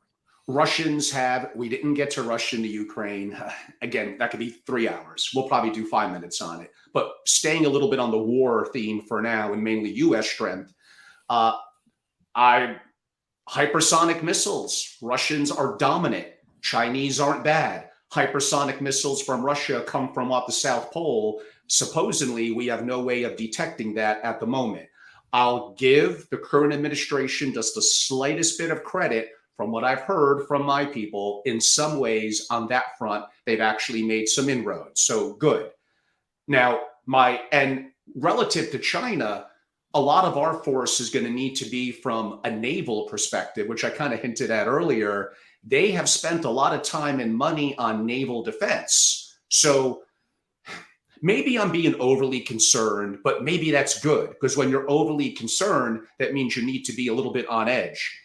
That example I gave of China and Russia teaming up is the number one threat to democracy. Am I going overboard? I think you are. I mean, so let's break that apart a little bit. China and Russia are not natural allies. They never have been. They fought a brief border war in the 1960s. When China talks about its century of humiliation and the European powers that brought China to its knees, Russia's included.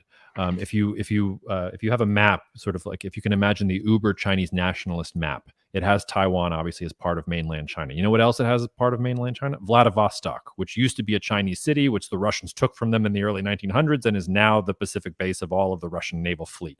So if China was really going to get powerful, like they would take Vladivostok. China's trying to make inroads in Central Asia. Like these are not natural allies. Now, the reason that Russia and China have become pragmatic partners is because the United States has come out and said, these are our top two strategic enemies and we must oppose them. So Russia and China look at each other and say, okay, even though we have decades of mistrust and we have interests that are not in common with each other, there's this other bully at the schoolyard who wants to take us both out. Maybe we should cooperate with each other. You asked about Kissinger. When Kissinger was relevant was in the 1970s when he and Nixon decided, hey, we were really, really anti-China for most of our political careers. This is Nixon in particular. We're now going to flip it around and we're going to say, hey, China, come to our side. Let's work together and we're going to isolate the Soviet Union because the Soviet Union is the bigger threat. So like if you wanted to, you can pry one or two of those powers away from each other. It's just about whether you're willing to pay the price for that. And that gets into, we can talk about whether the price is worth it, what the price would be in general, but I don't think it's just a given that China and Russia are allies. The second thing I would say is Russia can't even win a war in Ukraine.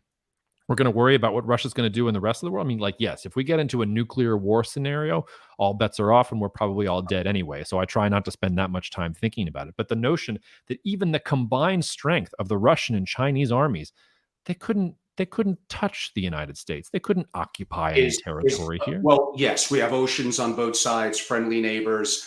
Contract law and stuff like that means shit because other countries invading us could give, well, I don't know if I could swear on some of the platforms. They could care less. But you're correct. That's never really happened on U.S. soil. Of course, our military is not weak. And asking, is it too woke to win a big war, is a little angled and a little bit of a different question. Now, again, Russia is amazing on, from what I hear from some of my sources, on hypersonic missiles. We would not be able to keep up with them. And in theory, they could blow up our major cities before we even have a chance to respond. Relative to Russia and the Ukraine, and boy, that's going to be a loaded one, could I make the argument that some of the information we're receiving here in the West is misleading? Look at it a little bit from Russia's perspective. Haven't they been the most invaded country? Didn't Ukraine and others were part of their territory, and now NATO wants to surround them and basically bring missiles and weapon systems to be a neighbor of theirs? What does Russia want? Like, could you put in your constitution that you're not going to join NATO? Now, is that being a bully? Yeah, of course it is. Is Putin a great guy? Of course not. Is he beloved, from what I gather, by the Russian people? And did the U.S. just bully, who was it? Yeltsin, who was before Putin back in the 90s, who was an alcoholic and a weak leader?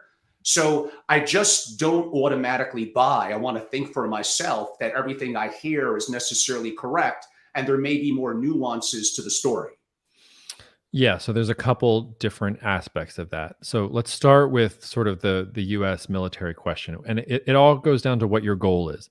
So if your goal is protecting like the geopolitical interests of the United States, yes, I think the United States military is strong enough to do that today. Full stop. Is the United States military strong enough to maintain U.S. primacy so that the United States is the most powerful country in the world that no other country or no coalition of countries could challenge? No. Which is, again, this is why when we go back to Taiwan in general, China is trying to build a world in which they can make the cost of defending Taiwan so large that the United States won't even try.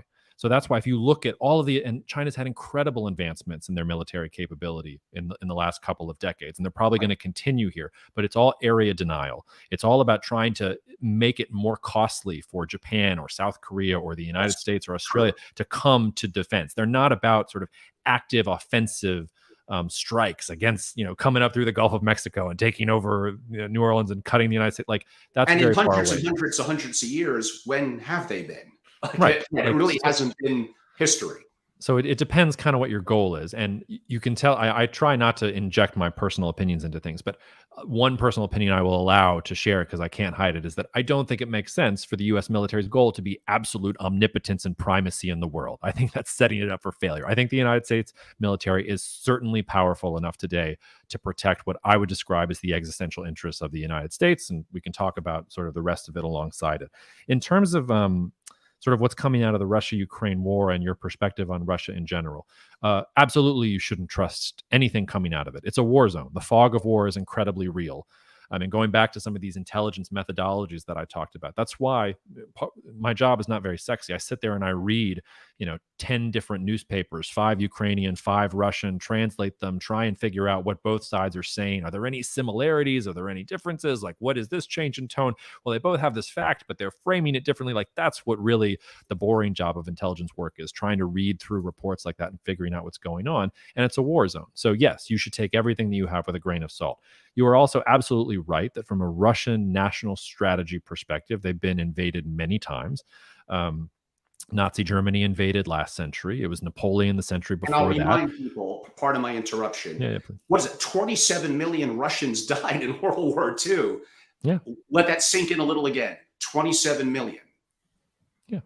And Napoleon invaded in the 1800s. The Right. Swedes invaded in the 1700s, and the Polish-Lithuanian Commonwealth invaded in the 1600s, made it all the way to Exactly. Moscow and burned parts of the city. So they come by their paranoia honestly. You can take that paranoia seriously and understand that that informs how Russia is going to make decisions without buying any of the nonsense and propaganda about, oh, well, Russia invaded because of the expansion of NATO and anything else like that. Putin clearly decided that he wanted to control Ukraine and he wanted to invade it. And I have been confused by his decision from the very beginning because he was getting what he wanted without invading. Ukraine was not going to join NATO. The European Union was not really interested in Ukraine at this point, and Ukraine itself was sort of cannibalizing itself. Politically, everything was going in Putin's direction, and yet he decided that he could and wanted to take over Ukraine. I think that was the biggest mistake that he made. He thought that he could take over Ukraine fairly easily. He thought that his military was strong enough and capable enough, and that Ukraine would not resist enough such that he could just take it over and that nobody would lift a finger. He was right that nobody was going to lift a finger. Remember, in the weeks before the invasion, the Germans sent the Ukrainians, what was it, 10,000 helmets? That was their big contribution to the defense. The United States was pulling out its embassy staff. Like, we basically said, sorry, like, we think that we agree with Russia. They're going to overrun you and there's nothing we can do. The surprise was the Ukrainians fought back, and the Ukrainians fought back long enough for the Europeans and the Americans to look and say, huh, so if we support the Ukrainians with weapons here, we can actually push back against Russia, and maybe we've lost Russia in the long-term strategic calculus of the West. But if you're the European Union, you talked about demographics and growth figures. You know what would be really good for European growth? Integrating Ukraine into the European Union. You're saying we can do that for the price of reinvigorating the European military-industrial complex? We just keep giving them guns and things are going to go well? So, I mean, there's a whole sort of morass there of things to take apart. But I think you can say that, yes, Russia comes by its paranoia honestly. And no, Russia was still a bad actor that was trying to conquer a sovereign nation that was next to it. And you've seen a global response supporting Ukraine in response to that. It's also one of the ways, by the way, in which the Taiwan question is a little bit different than the Ukraine question, because every country in the world, including China, recognized Ukraine as an independent sovereign country. As we said earlier, what is it, 10 or 11 countries in the world recognize Taiwan as an independent sovereign country? Like, China's really is not thinking the way Russia is with Ukraine, where it wants to take over and take back what is what was China's historically. It's more about isolating something that most people don't even recognize and then taking it back in. So that's a long-winded answer to your question, but No, it's fine. I'm glad I asked it, and I'm glad you answered it. Again, it's okay to have different opinions. Like I said to start the interview, I hate interviewing people where it's always the same perspective. I got two questions I should have asked earlier because they're both kind of deep. And they're a little open ended, and we got what, 7 or 8 minutes left. Yep. So maybe we'll give it a 1 minute answer. The transition from a unipolar to a multipolar world order is realigning the geopolitical chessboard that has largely, would you agree, remained unchanged since Bretton Woods. Yes. So, and this is another thing that differentiates me from most geopolitical analysts. So, I think we were in a unipolar world, and we had been. I would date it since the fall of the Soviet Union, but you can date it since Bretton Woods if you want. Before that, it was a bipolar world, and I think we're back to multipolar world. So Yes. it's the world of the 1890s. It's rising and falling great powers. There isn't going to be one dominant power. It's not going to be even two dominant powers. Now, the United States and China are the two most important actors in the world. We have to spend a lot of time thinking about them. But look at the other actors: Japan, Turkey, Brazil, Indonesia, Mexico, all of these different, the future of the European Union. All of these things are just as important when you're thinking about what that future chessboard is going to look like. Excellent. And thanks for the quick answer. That is one that we could have done an hour on. Yes. I wish we had more time to do oil, energy, climate change, but I'll kind of make one comment slash question. We'll keep it snappy as well. Yep. And you hinted at it very early in our conversation. Would nuclear power here in the US and around the world, not just France, but other countries, solve a lot of problems? Yes, I don't understand why the United States is so scared of nuclear. We need a psychoanalyst to do that. But to your point about multipolarity, the only point I would make about energy is that multipolarity is not just geopolitical, it's also reflecting itself in energy markets. So for the last 100 years, roughly, a barrel of oil has been a barrel of oil everywhere in the world. Everybody uses it the same. Yes, we have Brent crude in West Texas, but everybody uses a barrel of oil the same way, and it's really the lifeblood of the modern economy. You can imagine a world 10 years from now where the United States is mostly on natural gas, Europe is on hydrogen, China is on nuclear, some combination of nuclear and coal, and countries like Chile are completely on wind and solar or something like that. Like, I think we're moving away from a world where everybody's using the same energy resource, and you've got this competition for who can get access to the cheapest, most secure supply of energy. And there's all these different technologies that are still fighting to be the technology that wins. And the reason I said, like I talked earlier, this is maybe a good way for me to close my portion of it, is when I said that there's opportunity amidst the disruption. That kind of change in energy markets hasn't happened since the sort of 1910s and 1920s. And if you were in the 1910s and 1920s and putting your investor hat on, what would have been the best investment? Well, you should have gone all in on Standard Oil and just held all of the different companies that Standard Oil broke into, because you knew that oil was going to be the future of the global economy. It's not clear which of these technologies is going to win. It might not even be one technology. Maybe it's three of them. But this energy transition, which is absolutely related to geopolitics and multipolarity, is going to present similar opportunities like that. You can find, like, the Standard Oil of the next 100 years. It is out there right now. You just have to sort of think about it and find it and track developments. A good point for family offices. And I wish we had more time to ask my other 296 questions and go more into investments. I'll end with a little bit of one of my conspiracy theory questions. In-Q-Tel basically is a CIA-funded VC. We all know that since the 1950s. And if you're a US citizen, you could say that's probably a good thing. Nothing wrong. They funded, like, practically, at least were a funder via VC, and practically every big tech company that we're familiar with here in the US. As a US citizen, is that a good thing? Our government's doing great? Or is there unique, incestuous ties there between government and big tech? That probably depends on your personal opinion. I would probably answer that question by saying that I sympathize with what Eisenhower had to say about the military-industrial complex and the challenge that it poses to the health of the republic. And that's where I would probably come down on it, where that's more concerning to me. At the same time, the public-private partnership and the relationship between the U.S. defense sector and the U.S. technology sector is one of the reasons the United States is the most powerful country in the world. So it's sort of a double-edged sword. Yes, maybe you true. lose some aspect of social cohesion or the original intention of the project, but at the same time, the things that make the United States from a tech perspective are a result of that cooperation. So I would fall more on the Eisenhower level of the spectrum, but there's not an easy answer to that question. And before we go to your final close and contact info, I should ask one of the questions that Scott is asking in the chat. Thank you, Scott. I wish I could ask them in more detail, but making it quick. Basically, he's asking you, Jacob, of course, besides your wonderful self, who are two or three other foremost thinkers in modern geopolitics for an individual like the person asking that wants to learn more broadly about geopolitics? Who do you respect in the industry? That's a great question. I'm going to give it two answers. So in terms of guys who do straight geopolitics, Marco Papich, who is at Clock Tower Group, and who I have on my podcast fairly often, he's about 5-10 years older than me, and I've always sort of seen him as a role model for what I wanted to do in my life. So Marco Papich is a name I would give you.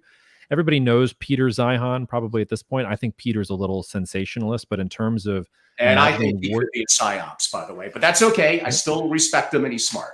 Well, he is impeccable at imagining worst case scenarios. So I always go to Peter to check myself to see, have I imagined just how bad things could be, because he really is critical to that. Another name I think that is out there that he doesn't get his due, but he trained me, was Roger Baker, who is still it's called RAIN now, but it was Stratfor back in the day. And we all come from the George Friedman School of Geopolitics. So those are some of the names I would give you: George Friedman, Roger Baker, Peter Zeihan, Marco Papich. The second thing I would say to your question, though, is, and this was something I learned from George very early on, you don't need those. You don't need us.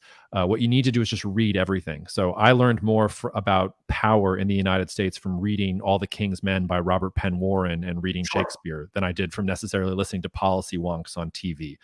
So if you like rigorously think about the human condition and read books about power, or read books, and they can be fictional accounts too, but about how power works and how human beings interact with each other, that's all politics really is. It's about how we as societies interact with each other. And you can do that at the macro perspective, which is states, right down to the micro level, which is what did Putin think and why did he decide to invade Ukraine? So you can look at all those names, but if you really want to get deep into this, find authors like Robert Caro or William Manchester, Richard Rhodes, whoever it is, Hans Morgenthau, and start thinking about the exercise of power in the world in general. And you will probably find yourself on the block with all of us. And you've been a great guest. I appreciate it, Jacob. For those that want to reach out to you on Twitter, what's your handle? What's your podcast name? How could they follow you? And your company name again, where they could possibly engage. Yeah, so I'm a partner at Cognitive Investments, and if all of this stuff is at our website is cognitive.investments. So that's the one-stop shop if you want to find things. My Twitter handle is at Jacob Schaap. For as long, is it X now? I don't know, but I'll be there as long as I can still tweet. Yes. I'm also imminently launching jacobshapiro.com, just as an easy place to kind of find all my things. But if you want to find me, it's cognitive.investments is the website, and everything from the stuff we do there to what I'm up to, it's all there. So. And this has been our special guest today, Jacob Shapiro. He's been a great guest. He's been very insightful, gave us technically 2 hours, which is a lot of his time. He has a very busy schedule. We do appreciate it. Jacob, I'm going to do about a 90-second close. I get it. You may have a very strict 4 o'clock, so you probably have to run. But one, I thank you. I look forward to having you back on maybe later in the year and asking some of the other 200 plus questions at that time and place that I would have for you. So again, thank you so much. No, and thank you for being flexible with me, because we scheduled to do this a couple weeks ago, and I had a perfect storm of things and had to cancel at the last second. So I appreciate your grace. It's all good. I appreciate that you came back.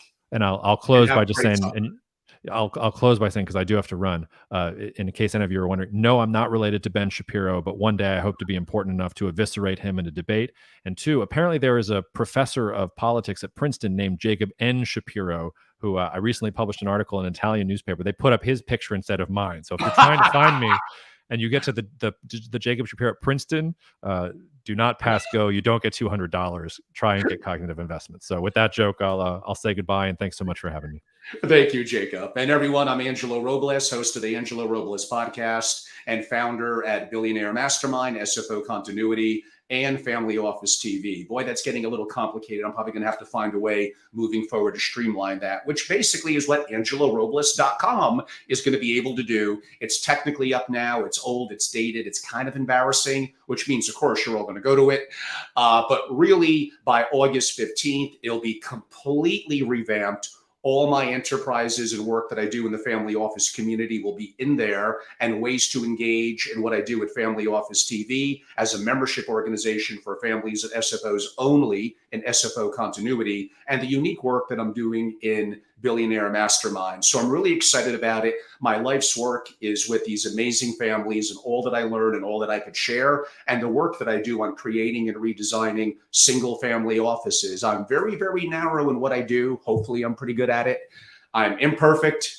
I got a lot to learn, but I'm excited about the proprietary work that I'm outputting. I spoke more about it on the last live and recording, but on the AngeloRobles.com, more updated is going to be some of the work that I'm doing in my master classes, creating a top 1% family office, redesigning into an incredible, a phenomenal family office, and leveraging technology and AI, the work that I'm doing on AI and families, and probably my most pronounced work over the years, which is sovereign risk and what could go wrong for families. Some people have relabeled it, I'll run with it, disaster prep for billionaires, or those that want to be. Don't you all want to be? And that really has probably been my most comprehensive work ever. It's kind of been a lifetime of work that I've done in the family office world. And a lot of it is geopolitical, which means a lot of it I have to update literally practically every week. So the information about both digital downloads will be on the new website